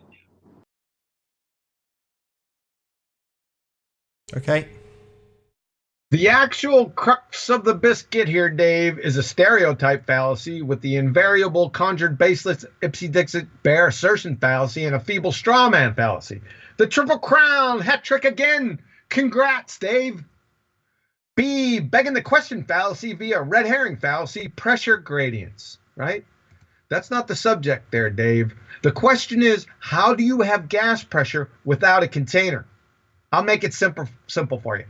Which comes first, booger eater Dave? Number one, gas pressure, that is X, or number two, gas pressure gradients, delta X. There can't be a delta X before there's an X. In other words, Klitus Beta. Before number two, number one must friggin' exist. So again, how do you have gas pressure without a container? See, I and everyone on the panel have already refuted your one word, gravity. Skip to 225.35. Stop at 226.23, please. Honestly, I'd like to take this a little bit further, because it's not just flat earthers who cite the second law of thermodynamics. It's also creationists and things like that. And they try to use it to imply that order cannot be spontaneously created. But this is absurd. Just put water in an ice tray and put it in the fridge, in the freezer. You get an ice cube, right? An ice cube is ordered, right? Why? What is happening? Because spontaneity is not just entropy; it's also enthalpy, right? The electromagnetic force, the attraction between these molecules, is creating the ordered structure spontaneously. Order can arise spontaneously. So this second law of thermo as just sort of a catch-all. What you're saying can't happen really just stems from a misunderstanding of that law, plain. Okay. Thank you, Lord. You are a certifiable pretender clown retard. Plain and simple. And I'm going to show that right now. Number one, two stereotype fallacies and creationists and things like that. Are creationists things, Dave? So, creationists, you're not a creationist, Dave? If not, can you please regale us with your scintillating scientific explanation on how you can stand in direct contradiction with the laws of thermodynamics and quantum mechanics, bum sniffer? And remember when I said I was going to crush your feeble, shriveled up pretender clown balls? That time's right now. Number two, so creationists say that order cannot spontaneously be created. But this is absurd. Put water in an ice tray in the freezer and you can get an ice cube. That's what you said. You megalithic Dunning-Kruger pretender clown retard. A, stereotype fallacy again. B, pathetic and clumsy parroted straw man fallacy, Dave. McFly, order and disorder to describe entropy was scuttled over 20 friggin' years ago. From the entropy site.oxy.edu. This view was broached partially in a previous article that showed disorder was outmoded and misleading as a descriptor of entropy. You don't even know what the second law of thermodynamics is, son. From Chem Libre text. There is no basis in physical science for interpreting entropy change as involving order and disorder, right? Look at all this order. You are clueless, sir. You're dead. Like 4 times dead so far. But we're going to go after you again. Your entire parroted charade of an argument and shriveled up nads are pulverized right here. Make no doubt about it. This is just gravy. From this point on, it's just gravy for me. Now I'm going to take a flamethrower to your self-appointed science acumen, son. See the actual argument in place of the aforementioned pathetic straw man fallacy order. I, a creationist, claim that you can't form functional sequence specified complexity spontaneously. That's my claim. Get my claim right from now on. I.e., those reactions that are delta G positive, that is, they're non-spontaneous. Pro tip, delta G isn't a disco band from the 70s, just FYI. D, your little friggin' ice formation is merely a simple phase transition. That is delta G negative. That is spontaneous. All natural phase transitions are spontaneous. I mean, you're not actually saying anything here. You're saying a peanut butter and jelly sandwich is a peanut butter and jelly sandwich, basically. So, your water freezing example and your little ice tray in your freezer, let's take a look at Chem Libre text. Water freezing is delta G negative, right? I quote, let us now consider a different phase change, such as water freezing. When water freezes, the molecules in the liquid start to aggregate and form hydrogen bonding interactions with each other. And energy is released to the surroundings. Remember, it is this energy that is responsible for increasing the entropy of the surroundings. Therefore, the change in enthalpy is negative. Freezing is an exothermic process. That is, delta H fusion equals negative 6 kilojoules per mole. Freezing is also a process that reduces the system's entropy. When water molecules are constrained, as in ice, their positional entropy is reduced. So water freezing is a process that is favored by the change in enthalpy and is disfavored by the change in entropy. As the temperature falls, the entropy term contributes less to delta G. And eventually, at the crossover point, delta G fusion goes to 0 and then becomes negative. The process becomes thermodynamically favored. It's spontaneous. No issues. You're a clown. Duh. In conclusion, your science acumen is woefully juvenile, hovering around second grade, and your basic reasoning skills are even worse. This is what we got a case here, ladies and gentlemen. We got a case of Elmer Fudd pretending to be Richard Feynman. Clearly. Quick play. Rumpus wants to get in on the act. 243.39. Stop at 243.52. Years to play with to do it, and there's a lot of energy in the system. We know that, and as opposed to the second law of thermodynamics, if you've got lots of energy coming to the system, your entropy decreases and you create order. And part of this creation of order is life. Thank you. Right? We got another order monkey. Hey, and as opposed to the second law of thermodynamics, you got lots of energy coming in. How does lots of energy coming into the system oppose the second law of thermodynamics? What a clown. Let's stick with the order, right? We just did this. This is going to be a rinse repeat. So, McFly, order and disorder describe entropy as scuttled 20 friggin' years ago. From the entropy site, oxy.edu, the view was broached partially in a previous article that showed disorder was outmoded and misleading as a descriptor for entropy. And from Chem Libretext, there is no basis in physical science for interpreting entropy change as involving order and disorder. Thank you very much, Rumpus. You guys just beat yourselves over the head with a shovel. I love it. All we have to do is let yourselves talk, right? You need to have more hangouts. Number 2, increasing the energy of the system, you mean from the sun. The sun is the greatest entropy generator the world has ever seen. You retard. Midsummer in Texas. Leave a tire on the tractor out in the sun. It'll burn it clean off. It's not protected. It'll do the same to the roof of your house or the roof of your car. We all know this. And you're a perfect candidate for my skivvies experiment. Rumpus, this is what we want you to do. We want you to take the next flight out of London or wherever you're at, probably in your 4D world. We want you to travel to Texas, Florida, or Hawaii. And what we want you to do is we want you to lay out, that is, in your skivvies underwear, from 8 a.m. to 5 p.m. every single day for a week.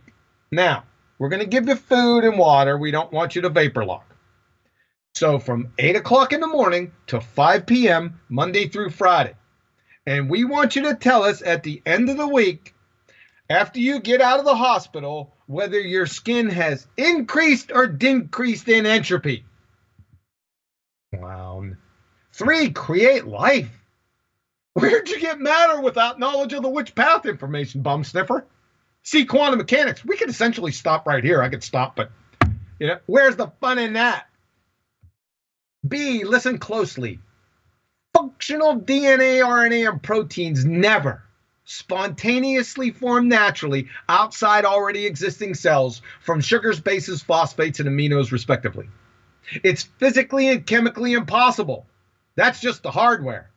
To refute, please show a functional 30-mer RNA or protein, most are 250 amino acids or larger, that forms spontaneously, naturally, outside a living organism from sugars, bases, phosphates, and aminos, respectively. Cite source, please. The smallest functional DNA genome is a little over 100,000 nucleotides, so that ain't happening. Conclusion from the grand poobahs of Origin of Life research. Gerald F. Joyce and Leslie Orgel. We conclude that the direct synthesis of nucleotides or nucleotides from prebiotic precursors in reasonable yield and unaccompanied by larger amounts of related molecules could not be achieved by presently known chemical reactions. It's a lot worse. We're going to get to that. Do you know the reasons why that is? Of the approximately 50 obstacles precluding the natural spontaneous formation, what are the 2 elephants in the room here? Again, Dr. Leslie Orgel, last published words literally after more than 50 years of Origin of Life research. He is Origin of Life research. People have quoted him, right? He worked with Watson and Crick and Stanley Miller. He's a legend. Right before he died, he said this in PLOS Biology.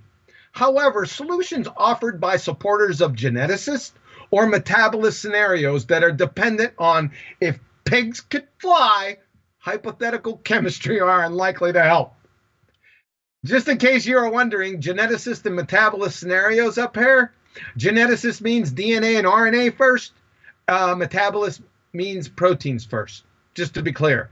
So, Rumpus, after showing us pigs flying, Mr. Air is not the atmosphere, then the woolly T-Rex in the room. This isn't even the big guy yet. This is, how did stupid atoms write their own software? In other words, show how ink, paper, and glue molecules can author technical instruction manuals and blueprints. The analogy here is the ink, paper, and glue molecules is ribose, nucleobases, and activated phosphates. The technical instruction manual and blueprints is DNA. Get it? So, Paul Davies, professor of physics, member of the Arizona State Origins Project.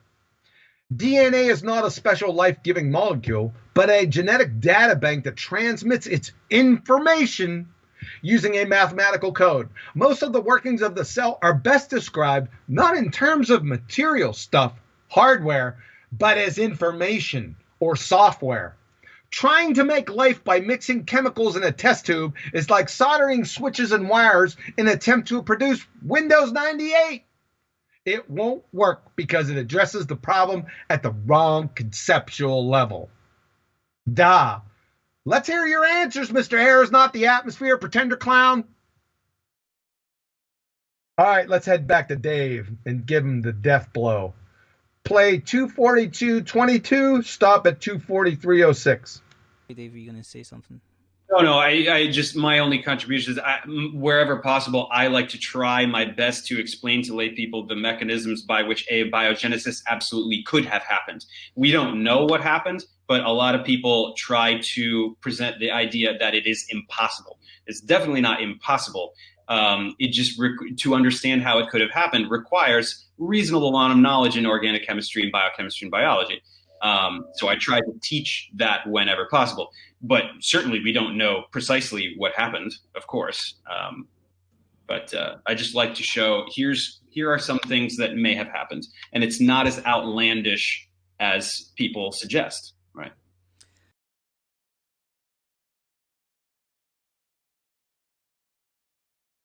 You're presented. So, a reasonable amount of knowledge of organic chemistry, biochemistry, and biology, eh? I'm your Huckleberry, son. That's just my game. Let's go with functional proteins first. Of the approximate 500 amino acids known, 23 of them are the alpha amino acids. All life requires and exclusively uses the 20 essential alphas. Number 1, Dave, please show and cite source of the natural formation of all 20 essential alphas from their building blocks. This is one of their dirty little secrets you never hear about. It's really quite mind-numbing. But they know they can whistle past the graveyard because of the utter ignorance and blind face of their bum-sniffing target audience. We can, in fact, stop right here, but where's the fun in that? Number 2, once you get all the alphas naturally, and you won't, amino acids exist naturally as stereoisomers, enantiomers, a 50-50 mix, racemic mixtures, mirror images, chiral, left-handed and right-handed. But life exclusively uses left-handed aminos. There are exceptions, but not material and outside the scope of our discussion here. To be functional proteins, you not only need their primary structure, that's the proper sequence, but form, secondary structure. The form equal function motif. One right-handed amino acid in the chain compromises the secondary structure, aka that equals a football bat. In every single Origin of Life research paper, the amino acids, proteins, and sugars, we're going to get to that here in a minute. Take a look at the materials and methods section. Their other dirty little secret.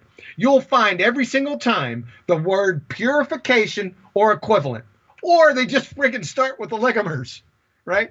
The former, they sequestered if proteins, then left-handed amino acids are chosen. If sugars, then right-handed ones are chosen. Before they even start in the a priori fairy tale, this is so far beyond unacceptable investigator interference and proves the need for intelligent agency. You can't have intelligent scientists, alleged scientists, messing with this thing because that's not your worldview. Your worldview is nature did it. You can't have any intelligent interference. It train wrecks your arguments. Duh. Number 3, the delta G for polymerization of amino acids to form polypeptides is positive. That is non-spontaneous, Davy. From Texas A&M University, if a reaction is unfavorable for both enthalpy and entropy changes, then the reaction will be non-spontaneous at any temperature. The change in enthalpy is positive equals endothermic. That's unfavorable for spontaneity. And the change in entropy is negative. That is unfavorable for spontaneity, Davy. Protein synthesis, along with DNA and RNA synthesis, are, guess what? are all endothermic, that is, enthalpy is greater than zero, and entropy is less than zero. All of it is non-spontaneous. This is the elephant in the room. You're done right here. I don't need to go any further. I just stop and laugh and just wait for you to bring me some of these guys, right? 4, peptide bond formation is condensation reactions. That is, peptide bonds won't form in water from both a thermodynamic and kinetic point of view. Peptide bonds won't form between two Zwitter ions. This is the form they're found in aqueous environments. You're finished just with protein. That is functional proteins. You'd have better chances resurrecting Alexander the Great's horse and attempting even a cogent explanation of how this could be in galactic universe a possibility, let alone actually physically, chemically forming a 30-mer functional protein naturally. You can't even make the stories a joke. And this is even before we discuss primary structure, sunlight, which destroys amino acids and nucleobases, mono and bifunctional moieties, pH cross reactions, Brownian motion, hydrolysis, and oxidation. I suppose this is what the grand poobah of origin of life research, Dr. Leslie Orgel, was referring to above when he said in his last documented words, like I said before, if pigs could fly, hypothetical chemistry. This is a joke, people. This is a joke. Anyone knows, even a freshman biochemist knows this. Functional RNA and DNA from the grand poobahs again, Joyce and Orgel. Scientists interested in the origins of life seem to be divided neatly into two classes. The first, usually but not always, molecular biologists believe that RNA must have been the first replicating molecule and that chemists are exaggerating the difficulties of nucleotide synthesis. They believe that a few more striking chemical surprises will establish that a reasonable approximation to a racemic version of the molecular biologist pool could have formed on the primitive Earth, and that further experiments with different activating groups and minerals will solve the enantiomeric cross-inhibition problem. Right? This isn't even the elephant in the room. We're going to get to that. The second group of scientists are much more pessimistic. They believe that the de novo appearance of oligonucleotides on the primitive Earth would be near a miracle. The authors, that is Gerald Joyce and Leslie Orgel, subscribe to this view. A miracle. It ain't happening, folks, because it violates a number of laws and principles. This, like I said, this is bad as it is for the Pretendicon bum sniffers, isn't the elephant in the room. We already talked about with the elephant in the room. Let's go over it again. This is the elephant. Delta G for the nucleosides wickering themselves together from bases and sugars is positive. That's red, non-spontaneous. As is the phosphorylation into nucleotides, along with 50 other or so crucial reactions from the building blocks. Like I just said, sunlight is a severe demonstrable antagonist to all of it and destroys nucleobases and amino acids. And then that's not even speaking to, again, primary structure, stereoisomerization, hydrolysis, Brownian motion, oxidation, pH, mono, biofunctional moieties, the cross reactions from here to Christmas. This is over. I'd also like to see the precursors for those bases, the purines and the pyrimidines, all natural like within the constraints of the second law. This is a clown show. Here's some cowbell for you. From the Journal of Biomolecular Structure and Dynamics. Like I was talking about before with nucleosides and nucleotides, they're all delta G positive. The systems consist of pairs of DNA and RNA components, nucleosides and nucleotides in aqueous solution, where all conformational factors are fully controlled. This approach allowed us to describe the thermodynamic cycle and measure its fundamental parameters, equilibrium constants and free energy differences, the change in delta G from a nuclear magnetic resonance study. The change in delta G values as determined for pairs of ribo and deoxyribonucleosides in classes of syn-constrained and anti-preferred models are comparable and lie in a narrow range from the change in delta G to what? 1.7 plus or minus 0.1 kilojoules per mole. You're dead. They've been dead for 50 years. They've known this. They've just stringed these guys out from generation to generation. That's all they're going to do. This is positive delta G. It's impossible. It's physically and chemically impossible to even form nucleosides. This is a joke. We're not even talking about information yet. We're just in the physiochemical world. This is the problem. This is one of my favorites. I get a little tear in my eye from years past, reminiscing, because I would pound philosophical naturalists, evolutionists, and materialists with this. I'd be waiting for it, right? I'd put it out there. I'd be laughing at them, and they would just post what they'd do. They'd type their nonsense into Wiki and post the first thing that came up, right? And they'd post this: generation of long RNA chains in water. They'd just post it. They wouldn't read the study. They just read the headline. Typical with news headlines, what happens, right? These are pseudoscience headlines. But in regular headlines in secular society, usually it's entirely different. If you read the story, it doesn't match the headline. No difference here. Let's take a look at this. The Journal of Biological Chemistry. The origin of informational polymers is not understood. Yeah, I would say so. The RNA polymerization process has been studied for 5 decades. The results showing that from pre-activated precursors, polymers of several tens can be obtained, as reviewed previously. They're full of crap. Pre-activated, that's why. They interfered with it. These pioneering studies provide the proof of principle, the principle of intelligent agency, that RNA precursors can self-assemble, yielding linear polymers. Yeah, sure. However, the prebiotic validity of a process based on complex pre-activation procedures is limited. Yeah, red non-existence.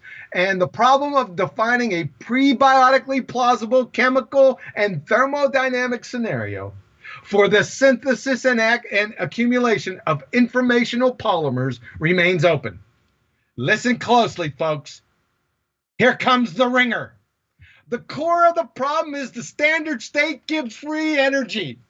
Yeah, that's what I've been telling you. Stating that condensation reactions are very inefficient in water. Yeah, no duh.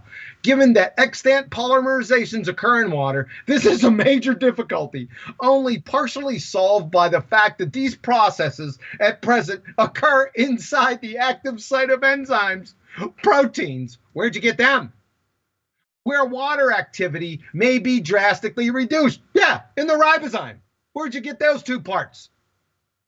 The other part of extant solution, fruit of evolution, whatever that is the use of, there it is, biologically highly pre-activated triphosphate nucleotides. Where'd you get them? What happened about the nucleosides? How'd you get ribose? Number 3, in Primordia, RNA molecules had no enzymes. Yeah, duh. To catalyze their chain-wise growth, and highly activated precursors can be considered as prebiotic only with difficulty. Yeah, only in Alice in Wonderland. God, these people are clowns. They tell you right here, but you can't see it. Why? Because you're a pretender clown. You don't know what you're reading. You don't want to know what the second law of thermodynamics is. It kills it right there. I don't even have to get into information. I'll touch on it briefly. So number 1, please show site source of one functional RNA 30-mer or larger that's wickered itself together outside a living cell or organism naturally and spontaneously from ribose nucleobases and activated phosphates. Call Jack Shostak and ask him. I hope you have free long distance. When he just clicks, just call him back again. Friggin' clown. Number 2, we beat this to death. The delta G for nucleosides wickering themselves together from sugars and nucleobases is positive, as is the phosphorylation into nucleotides. It's over right here. Number 3, sugars ribose exist naturally, just like proteins, or amino acids, as stereoisomers and anthomers. It's the same argument. A 50-50 mix, racemic mixture, mirror images, chiral, left-handed and right-handed.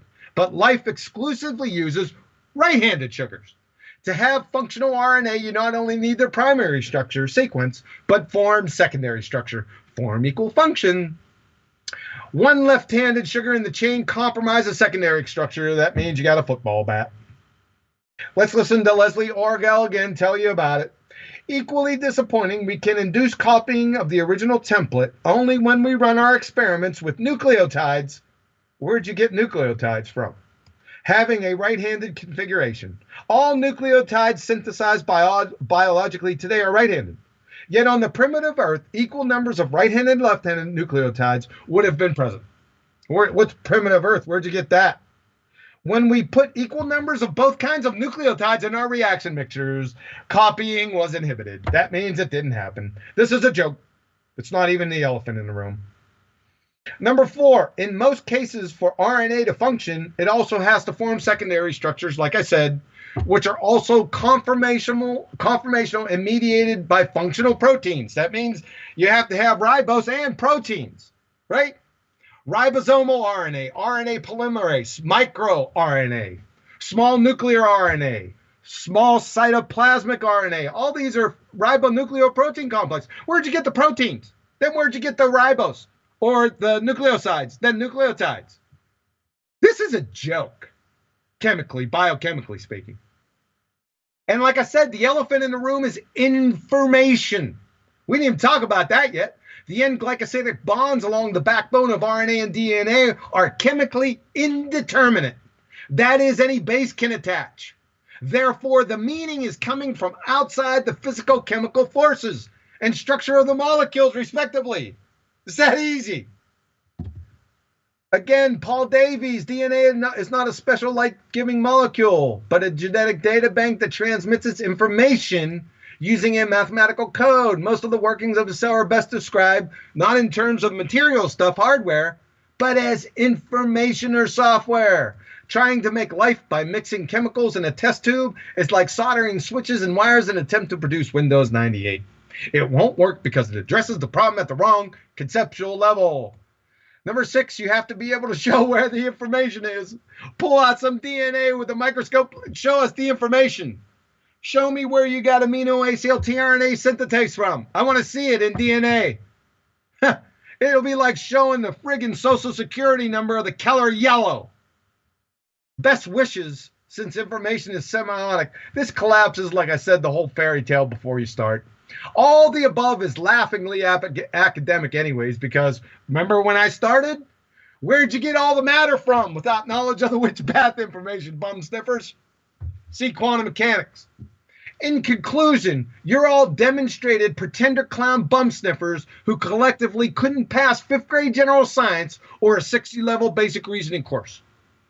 If you, as the globe-tard brain trust, are abject morons, which you are, I just demonstrated that, then your subordinate members of the rank-and-file spinning space monkey congregations have no hope.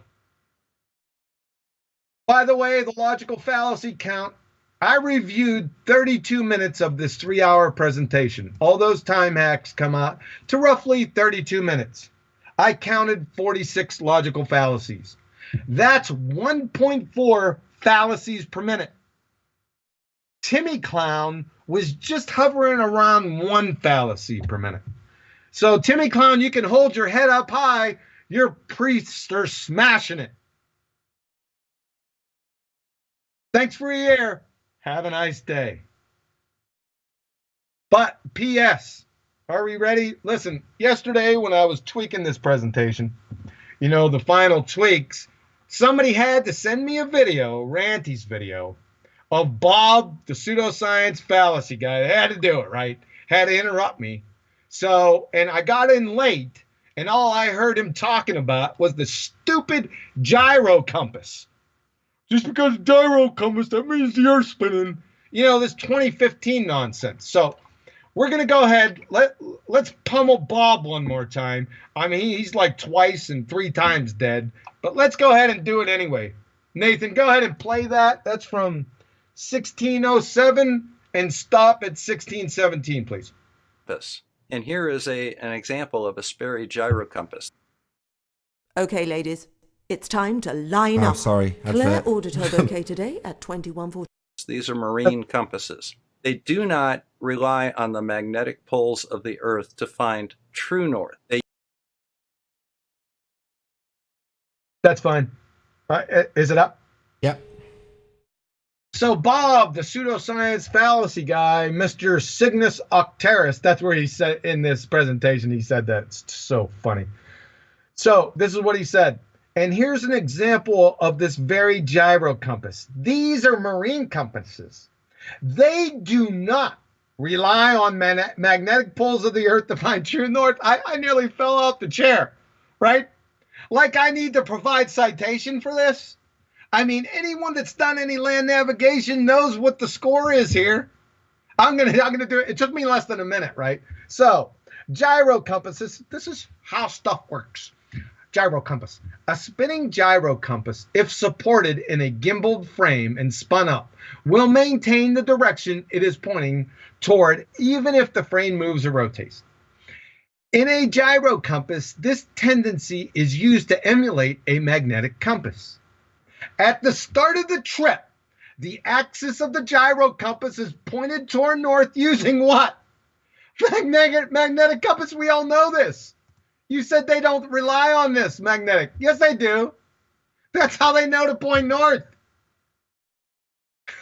A motor inside the gyro compass keeps the gyroscope spinning, so the gyro compass will continue to point toward north and will adjust itself swiftly and accurately, even if the boat is in rough seas or the plane hits turbulence. Periodically, the gyro compass is checked against what? Well, the only thing it can be checked against, the magnetic compass, to correct any error and it might pick up. I mean, let me explain this. So a gyro compass is set at the start of the trip by a magnetic compass, Bob. They then convert magnetic north, that's the azimuth, to true north. It's very simple. You use magnetic declination. See the map legend. And depends on your start location. The gyro compass is also checked for accuracy periodically during the trip with a magnetic compass, Bob. Why and how? Well, number one, to ensure accuracy, especially over long distances. Why? Because your magnetic declination changes. Over short distances, no big deal. But if you're in the Navy and you're traveling across the ocean, you need this. You need to change it. You need to check this periodically. They add or subtract the magnetic declination from the magnetic azimuth to get true north. Cue it up.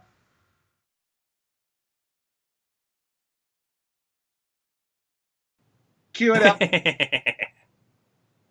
Many modern compasses have a built-in magnetic declination. That means adjustment and procedures. Many of them do nowadays. Bob's a certifiable bum-sniffing retard. Oh, and by the way, there's only one magnetic pole, Bob. Cue him up.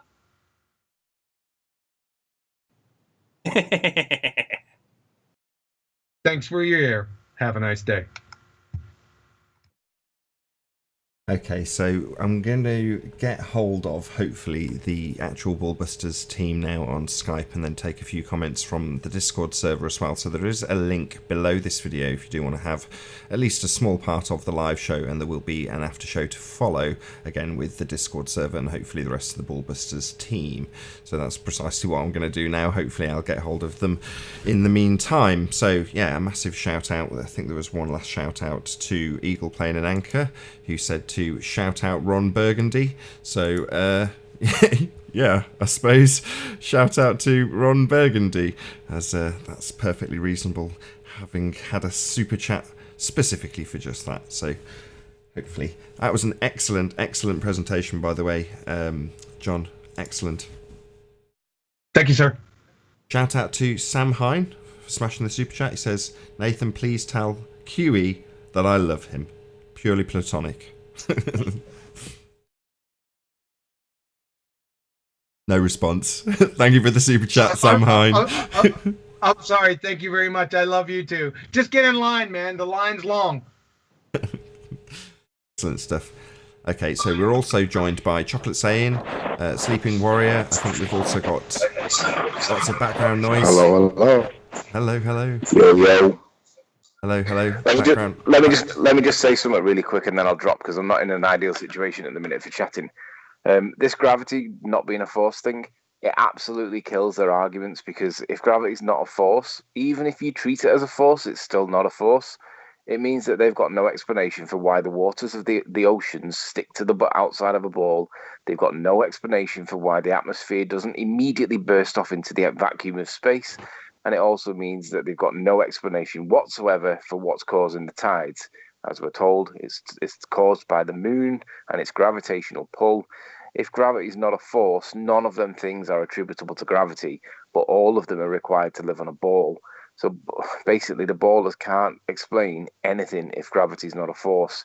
And we need to keep beating it, because this drum is killing their model, and it's dying very quickly and very efficiently. So shout outs to everybody that thinks gravity is a force, because it's not.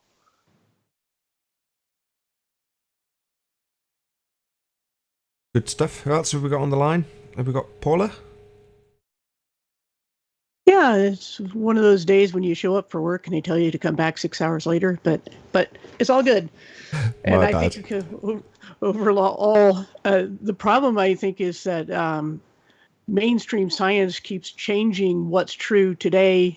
That may not be true tomorrow, and nobody can keep up on either side half the time. And those were two of the courses I took in college, physics courses. One was 7 Ideas That Shook the Universe.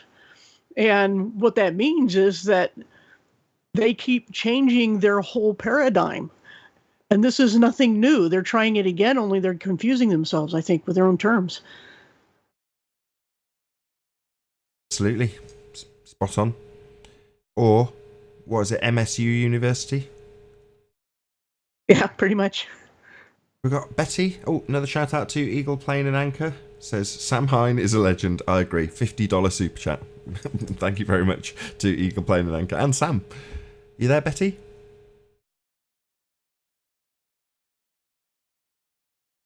Maybe not. No Betty on the line.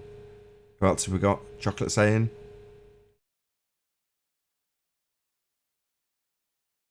Hello, hello.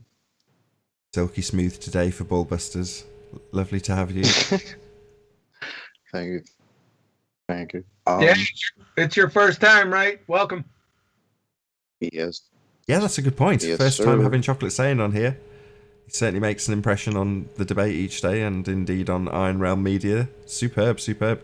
Good to have you. Good to be here. Thank you. And with Appreciate that... it. No, I'm only joking.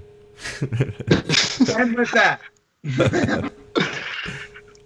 Who else have we got? You might as well say that, because, these guys have literally just destroyed themselves. I watched this hangout in its entirety, and it was just a stunning thing to watch, as these guys just danced around and backflipped and did all the mental gymnastics that they can to try to explain all this, and they can't, and it's beautiful. So, Did it meet your expectations? yeah. I think there was you probably could have gone even more, but we're already been here a few hours, so I get it. But yeah, they really just destroyed themselves, man. It's just too funny. Yeah, man, good job. There was over an hour and 20 minutes that I didn't deal with. I couldn't, because it would be too long. They were talking about gravity waves and dark matter and stuff. I couldn't deal with that. Right. Like I said, for time constraints. So yeah, hour and 20 minutes, somewhere in that vicinity. But yeah, good job, brother. I will say, while you're right, they do put the noose around their neck. John's like a hangman with 6 sets of gallows, and he's there kicking out all the stools. So another shout out to Eagle Plane and Anchor. He says, can we call in the episode on Discord? Can we call in...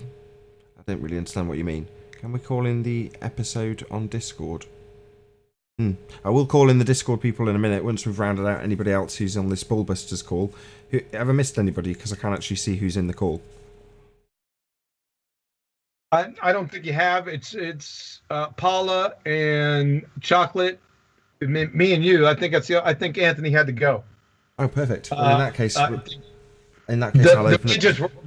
the midgets were calling them. Okay, cool. Well, in that case, I've opened up all the lines for everybody in Discord, so if anybody's got anything to add, I've got about 10 minutes before I round out this live show, and then we will chat further in the after show. Lots and lots of background noise going on from the rumpus. Sorry. Yeah, well, I just thought QE just demonstrated he's a complete and utter moron yet again, and can't even understand the most basic bits of science. I thought it was an amazing demonstration of embarrassing comments fallacy, there. Generalized faceless assertion fallacy. Give us some cowbell or shut up. Well, I mean, God, I didn't make any notes of all the things. I mean, almost everything you said was wrong. Let's try almost everything. Yeah, hand wave dismissal. Pick on your strongest criticism, QE, and I'll pull you apart.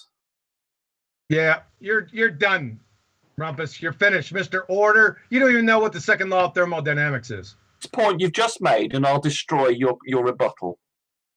You couldn't destroy a soup sandwich. You need to be institutionalized. Hold on, before the back and forth in that regard starts, there was a full presentation just given. Okay, well, I'll pick a subject then. If he's reluctant to pick on one of his subjects, I'll pick on one. Space-time. He doesn't understand that space-time is 4D. The fact that this seemed to be alien to him, yet he was prepared to talk about it at length, about not understanding what 4D is, and also in terms of space-time, not realizing they're the same thing, is just extraordinary. Let's just test that.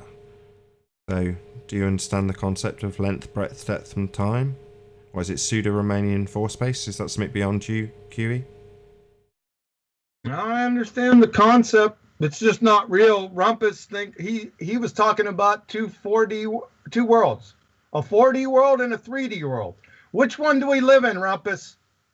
We live in a 3D world, though we can't perceive the fourth dimension of time. We just move along with it. So the space-time world that Einstein was describing is the 4D world, okay? So that shouldn't have needed to be explained to you, but I'll do it now. So space... Sorry. So there's two worlds. Sorry? So there's two worlds. So, well, we are in a projection from this space-time thing that Einstein described, which was called to be four-dimensional. That's 3 dimensions of space and 1 dimension of time. And Einstein's predictions include, for instance, the orbit of well, for a start, he never disagreed with Newton, which you claimed he did. Yes, he did. We don't want monologues here. We want cowbell. And the prosecution rests, right? Because there's no two different worlds we live in. The only projection is your coherency.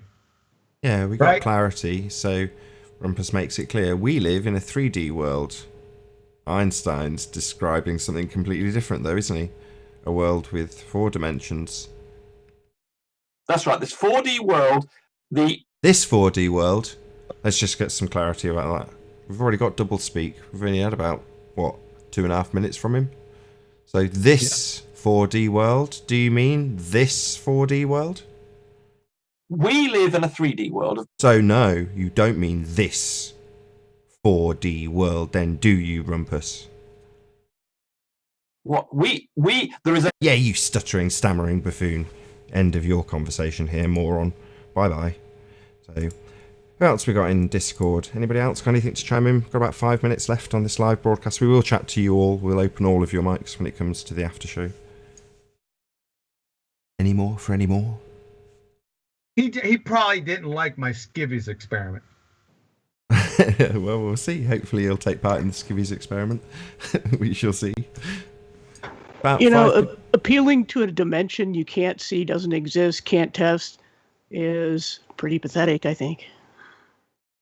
Yeah, if that's how you answer the question. Sorry. Conceptual, absolutely right, Paula. Pretty pathetic. Reification fallacy. Any more Discord server people? We've got a new guest, I think. Jose Mazza, I know. Playing. Everyone's off mute. Feel free to chime in.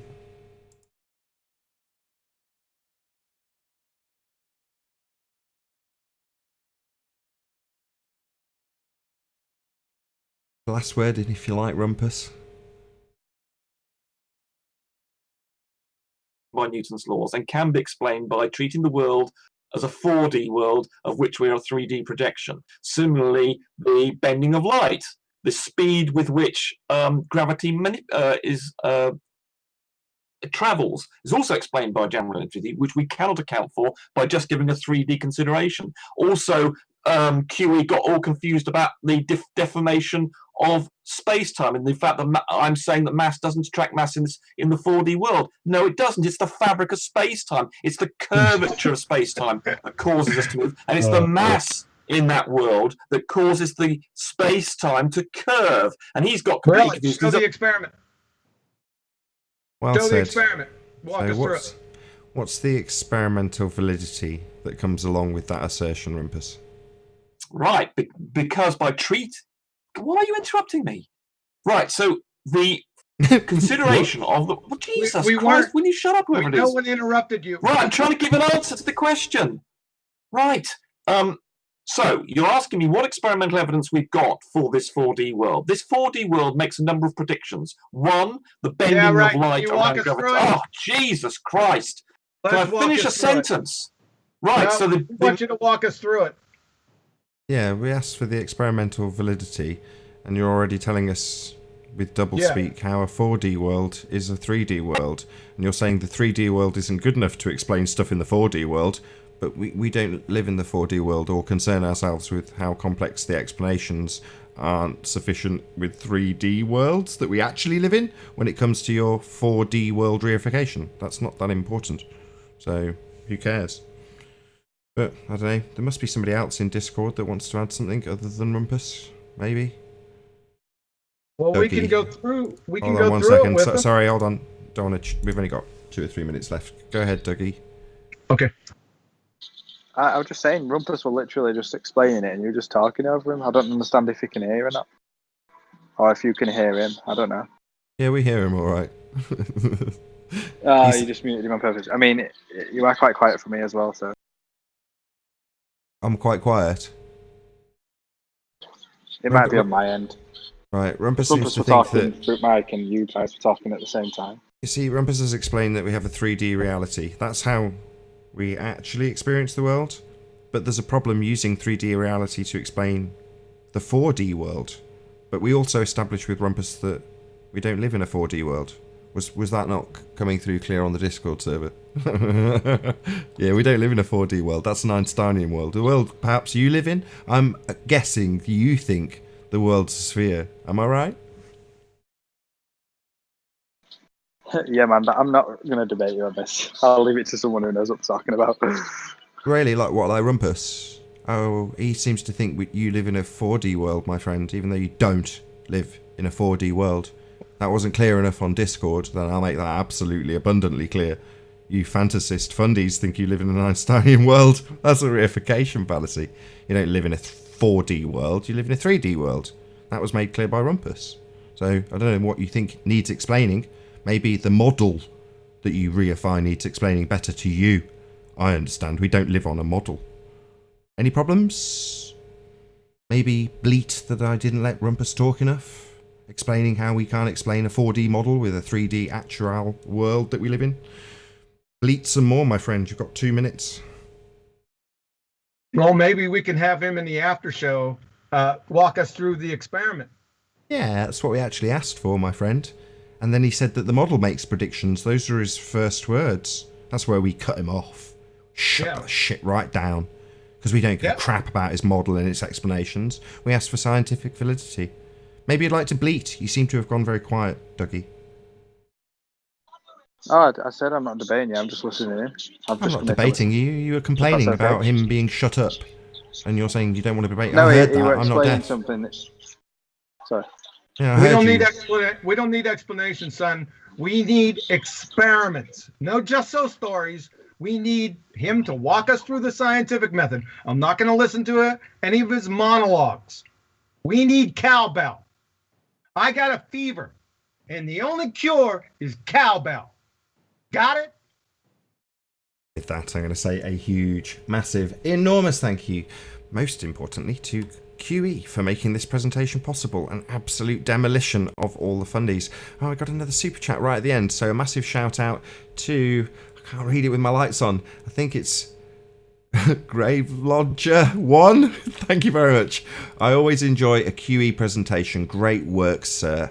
Absolutely and totally agree.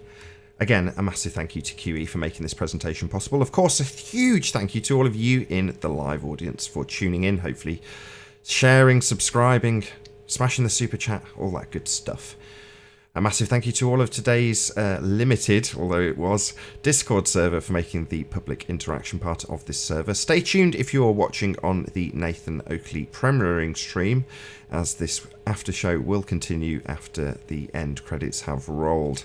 I've been Nathan Oakley. Once again, stay tuned if you're watching on Nathan Oakley premiering stream, and I'll see you all in the next Ballbusters.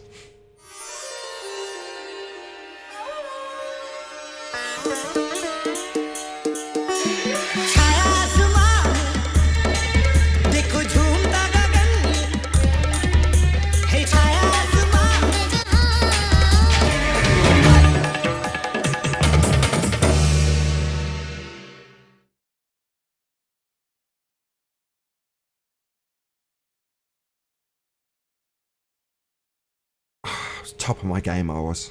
Absolutely. Got all those cues up perfectly. Kept it. I thought it was going to be 3 or 4 hours, I swear. You did a really good job, man. I was surprised on how well you did. I'm pleased with myself. You know, I was well prepared. I got it all sussed. In my mind, I'd run through it. And, you know, when you do the visualization of pressing what you're going to press, it all helped. And I think that went very well. I'm very pleased. Well, I said the only problem I had, I said, oh no, he forgot. Cue up, Bob. No, I was on it. Were you? Yeah. I mean, it took a couple of seconds, but that's, you know, it doesn't mean I wasn't absolutely on it. I was. Yeah, you did. It was good.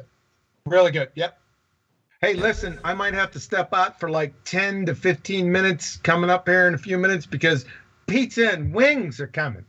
I mean, I'm more than content to round out the after show. It's been a stressful live show, I'll be honest. I mean, if there's Ballbusters on the panel that want to chat and keep it going, because I'm absolutely frazzled now. I felt like I just gave birth. Kudos. I mean, there's me going, oh, didn't I do well? Didn't you do well? I mean, that's such a comprehensive demolition. I mean, I know how much work it took, but I've already praised you before and during the live show, but seriously, man, that was a lot of work. And to systematically take apart each and every one of those 6 fundies in what they probably saw as a fairly low-key, low-view, you know, that some of those YouTubers are reasonably sized and get a decent audience. If they were to go live, they'd get considerably more people probably watching live than it had views when I first watched it. So you think, oh, they're all very relaxed and just chit-chatting away and, you know, loose lips and all that. And there you go. Just like I said in the show, kick the stalls from each one of those nooses that they put around their own necks. Epic. That takes a lot of work, though. You know what I'm saying? It does, and I don't mind it. It's just towards the end of the present because it's hard to look at this screen for that long. Oh, yeah, I know what you mean. I'm looking at 2, watching the live chat. Well, I'm looking at 3. I've got the iPad, I've got the main screen with all the stuff that's behind the scenes, and I've got the full screen with all the stuff that you're doing and the live chat and anything that's going out to the audience. And on the second screen, I've got about 5 different pages to keep track of. It's all very, very stressful. I'm sure people don't give a shit. No, it takes a lot to produce it. You're right, man. I couldn't do it. That's just not. It's outside my scope. I just don't know what I'm doing. I love it, man. You know? This is ace. This is ace. This is what I trained for in college, believe it or not. I went in through a load of sales jobs, repped all over the world, but this is actually what I trained to do. You know, I did production and lighting and sound and stage management and all this kind of stuff. And this is my bag. I love it. This is ace. I'm in my element with all this shit around me. I've got buttons everywhere. Brilliant. Fucking brilliant. I love it. Life's ace. Too funny, man. Yeah, it was really good because basically it wasn't all that planned. I mean, we went through a couple things, you know, during the week, but nothing really spectacular. I mean, I put all the times together. I mean, just right before we went on air. Yeah, but you went through it with Betty. silent partner of Discord. You know, she was there, pointing you in this and that direction, wasn't she? Wouldn't you agree? Yeah. There's more Betty. Shout out to Betty. Yeah, there's a lot more Betty behind the scenes that no one sees. So, a lot of thanks to Betty. She's done outstanding work. Great job. Yeah, but what's the devil's advocate? She's like the hand at Mona Lisa's skirt.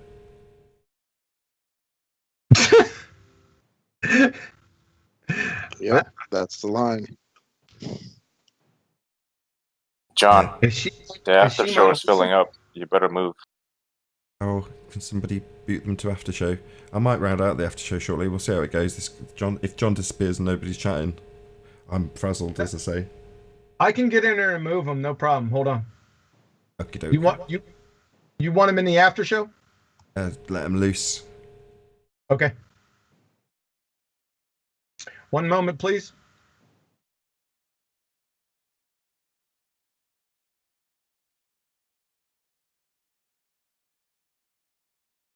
The first ever Ballbusters chocolate, and it was for a participant, a Ballbuster, done as all frig, right? No participation, basically. Yeah, it was. It's all good, man. I knew it was going to be pretty comprehensive when he said a week ago he was going to do this. So I was like, okay, he's going to put time into this, and it's going to be fun. So yeah. It's nice that those shows can go out with the Ballbusters banner above, because previously when they're that style, they've been like science versus pseudoscience or science versus scientism, and it's nice to actually present it to what is essentially a growing audience. Ballbusters is getting more and more popular. It seems to net a few more people than the debates do, and continue to get views afterwards. And when you're smashing ballers with such a massive amount of work behind it, and the analysis and the quotes and I know how much time's gone into it, but it's nice that a lot of people get to actually view it. But on the other hand, on future Ballbusters, for you, Chocolate, typically I do go to the panel members, between each section. Again, when John's doing all the work, I'm just producing it, right? But yeah, I do get the opinions of the other people on the panel a bit more than I have today. I'm really sorry. No worries, man. I'm still glad to be here. So it's awesome for me. There's still the after show, so there'll be some fundy that needs chatting with, and typically while I'm debating, if I miss a point, you're there like paying attention, actually picking up the ball. So after Ballbusters is normally where I like watching it, right? So I publish this. So this is going out to an audience now, if you like, on Sunday morning for people in the UK. It's probably really late in the States. But, either way, I still watch the show like I watch the after show, the debate after show. And I don't know, I really quite enjoy listening to the debates when it's not necessarily me that's haggling away with whoever's in the Discord server. Often the other panel members get involved, like Adam especially. Yeah. Yeah, that's cool. I don't mind getting into it. Even though today I am currently making my dinner too, so. Yeah, as I say, it'll only be a short after show. I'll probably ground out in the next 5-10 minutes. Everyone's keeping quiet. No one's climbing the walls to disagree with the the analysis that John made. Not that I expect them to. It's a rebuttal to someone else's presentation after all, so it's not like there's loads of meat to get into. Oh, there we go. Bing bong. Who's that? Share your pain. There's always Zanuck. Got a lot of pain to share. You're right.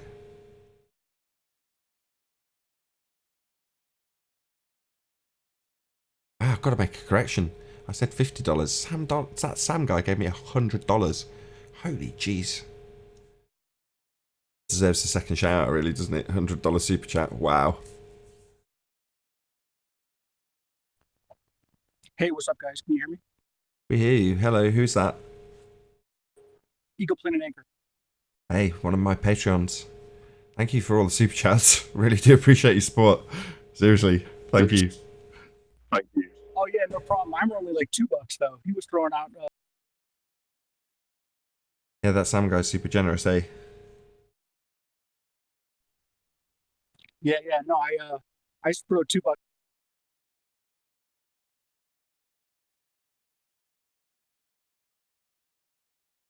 Oh, I need it at the moment, I've got to be honest. On Wednesday, I've told an old dealer that I used to deal with to order me a projector. So in order to afford a projector, I've had to get him to give me a trade price on a reconditioned projector to give you an idea of... It's still horrendously expensive. But yeah, I'm going to actually give over money for it next month. Or hopefully the money will actually get taken next month, otherwise I'm absolutely screwed. But I've committed to buying this thing. This ginormous projector, but it'll be in 4K, and that effectively means, for as dull as this sounds, I'm saying this because it's driving me absolutely up the wall. The projector I've got now is making a rattling noise since I changed the bulb for about the third time, which typically does happen if they don't explode. You know, they'll rattle a lot when you start opening them up and closing them up again.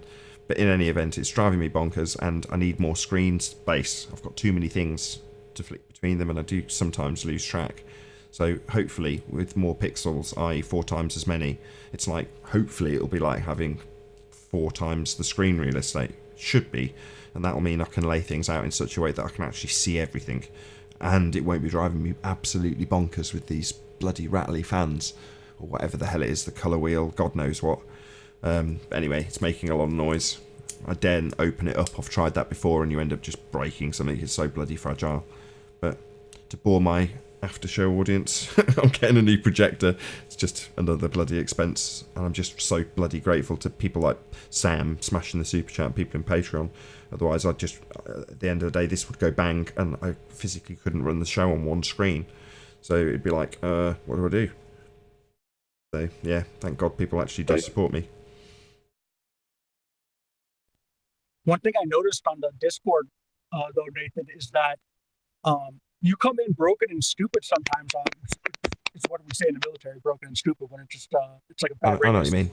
So Brenda's probably correct when she's not hearing you sometimes. I have to get more familiar with the audio settings because, you know, last time she mentioned it, I've got input volume and output volume. I don't know if turning those down makes better. So at the moment it's like 100. Should I turn it down? Is that better? I don't know. It's only you though, but sometimes it's like I hear like a silent, like it's a quieter version of you, but it's only like a part of your words, you know, and it just doesn't even make any sense. Yeah, it's annoying. I can't seem to get it to go loud enough either. That's frustrating for me. So I don't know if that's any clearer. I've turned the output volume, the bit that comes to you, down because it was at max. I don't know if it's clipping. God only knows what. But I'm just it's a demonstration of my unfamiliarity with Discord. Unfortunately, I'm really sorry. Yeah, you're the only one it happens to. I don't know why. I'm not familiar with it either.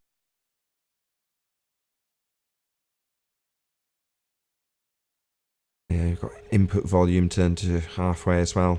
God only knows what difference any of this makes. It's because I can't monitor Discord. I don't know how to get the sound through to me to monitor it. I don't know. I'm going to be... Oh, go ahead. Yeah, Rumpus comes in louder than you. Yeah, Rumpus knows the settings far better than I, and he knows how to push his gain to the point where he's distorting to all frig, and I just have to lower his volume in Discord. That's something I do know how to do per line, so I don't know why he's boosting his level to the point where it's just distorting to all hell. Obviously, I'm just going to level him up, and it's just going to sound crap. So, but he wants to be louder than everyone else, and will learn the settings such that he can be louder than everyone else. But there we go, you know. I'm not here trying to be louder than everyone else. He obviously wants to be louder because he wants to be louder. Yeah, he's got a 4D world mic. That it made me think of one of the greatest commentators in sports of all time, Vin Scully for the Dodgers, and he would say less is more. So when a guy hits like an amazing home run, he wouldn't be talking about it the whole time. It's unnecessary because we get lost in his monologues. After about 3 sentences, I have no idea what he's talking about. Right.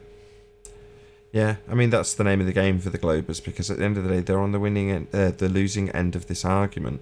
So they've got to be in a position to be the loudest, so that when they're shouting somebody down, they're the ones being heard. You know, that's the tactics of somebody on the losing end of the argument. And it's only relatively recently that I've started to relax about the whole thing. It's like, well, on the converse way of looking at it, I'm ever, looking for positive spin, is to say, well, that's because we're on the winning end of the argument. There's only ever going to be a perceived win from their side. Well, that's a bit shallow. I'd rather actually be on the winning side. Right. That's the reason I actually called in. I just wanted to tell kind of a funny story. How I was parroting your Cavendish argument on a Facebook debate chat room or whatever, right? And a moderator told me that I had to stop parroting Nathan Oakley. And my response was, but I don't have a better argument.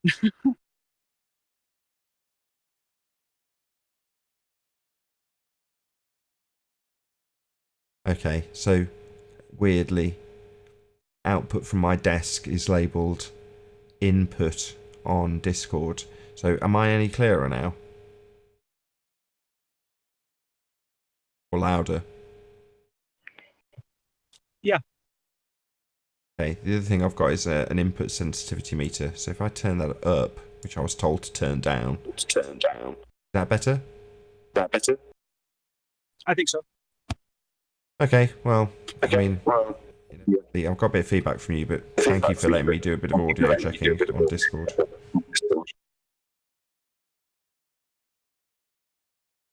Your speakers or whatever you're listening to are a bit too loud. as I've been oiled over the ropes. Apologize. I was messing with the setting too. I turned it back off. His sound is very poor, Nathan. Yeah, I don't know what to do about it. Some people come through clearly on Discord, like Rumpus, unless obviously I turn him down a bit, and then the time he returns up, he'll be like input gain higher than he can possibly have it.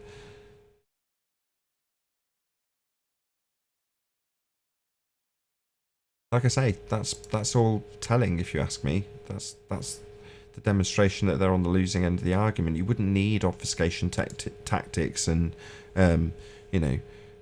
tricky habits with the mic levels of servers and things if you were on the winning side of the argument. You wouldn't need any of that.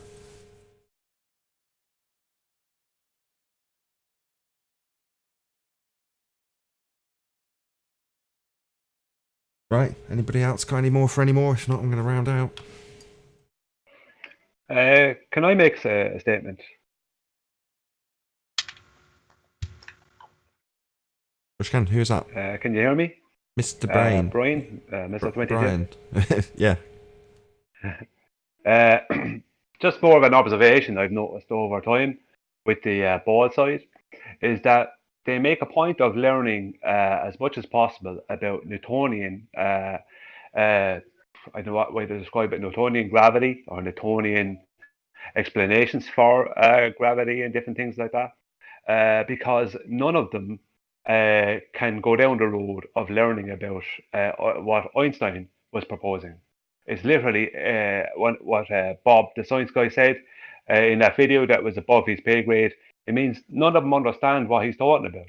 So they keep talking and using Einstein and talking about Einsteinian gravity and space-time, but none of them actually have any idea what it is. They just actually don't know. But they're holding on to Newtonian only because that's the only thing they can understand. Very, very well said. And with that, I think I'm going to round out this show. So I'm going to say a massive, huge, enormous thank you, first and foremost, to Quantum Eraser for doing the bulk of the show. So a massive thank you to him. Of course, another massive thank you to all of the Discord server for making the after show possible. Thank you to any of the other Ballbusters who joined, briefly though it was. So Paula, Chocolate Saying, and I think we had Anthony Riley, Sleeping Warrior on as well. So massive thank you to all of them. Be sure to like, comment, share and subscribe. I've been Nathan Oakley and I'll see you all in the next Ballbusters.